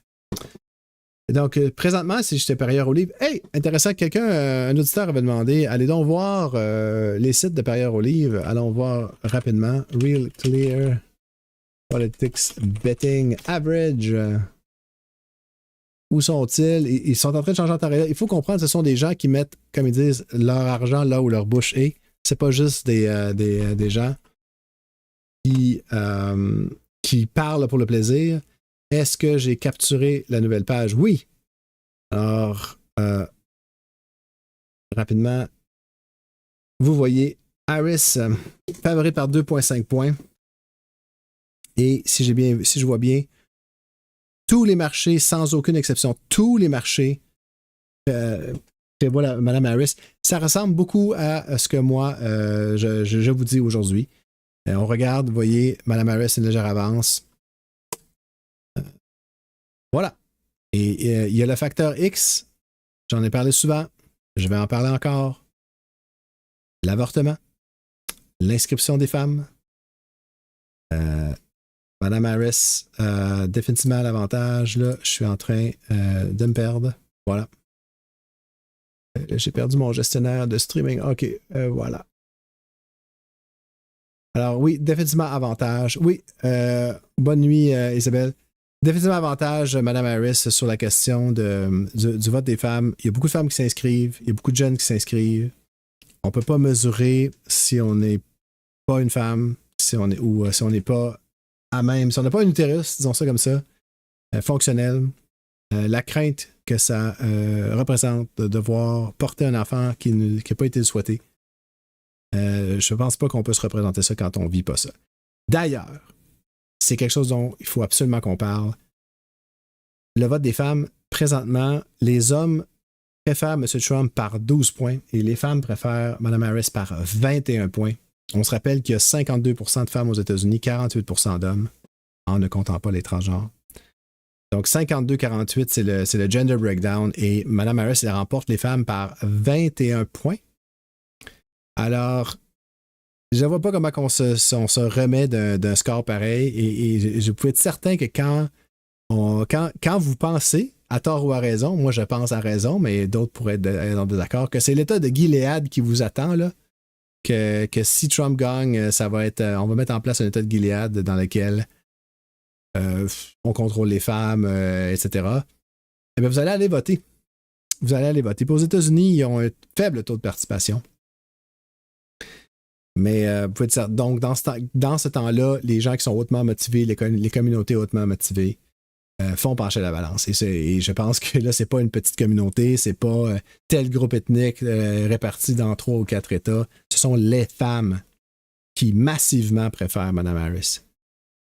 Oui, non, mais c'est ça, exactement. Les démocrates disent, ben, si vous êtes une femme ou si vous connaissez une femme ou si vous avez, par exemple, une mère, si vous êtes, par exemple, né à partir du ventre d'une femme, ben, peut-être que ça vous préoccupe. Donc ça aussi, c'est l'autre facteur. Là. C'est pas juste que les femmes, mais c'est aussi ou les femmes capables en âge de se reproduire, mais c'est aussi ceux qui ont de l'empathie pour les femmes. Donc, oui, les hommes préfèrent Trump, mais combien là-dedans vont être aussi motivés que les femmes à aller voter? Et par quelle avance incroyable est-ce que les femmes sont en train de préférer Mme Harris? Je vois rien qui peut renverser cette tendance d'ici l'élection. On sait que les républicains ont prévu d'essentiellement essayer d'abolir la démocratie, là. Puis ça, c'est pas quelque chose... Oui, mais merci Toto, bonne nuit. Ça, c'est pas quelque chose que je prends à la légère parce que j'ai assisté à une élection en Afrique avec beaucoup d'enthousiasme et j'ai assisté en direct à essentiellement la fin de la démocratie dans ce pays-là. Le président en position avait refusé les résultats et finalement, s'était imposé, était resté. Donc, depuis ce temps-là, ben, c'est pas tout à fait pareil. Et je peux vous dire que c'est comme ça que ça arrive, parce que je l'ai vu.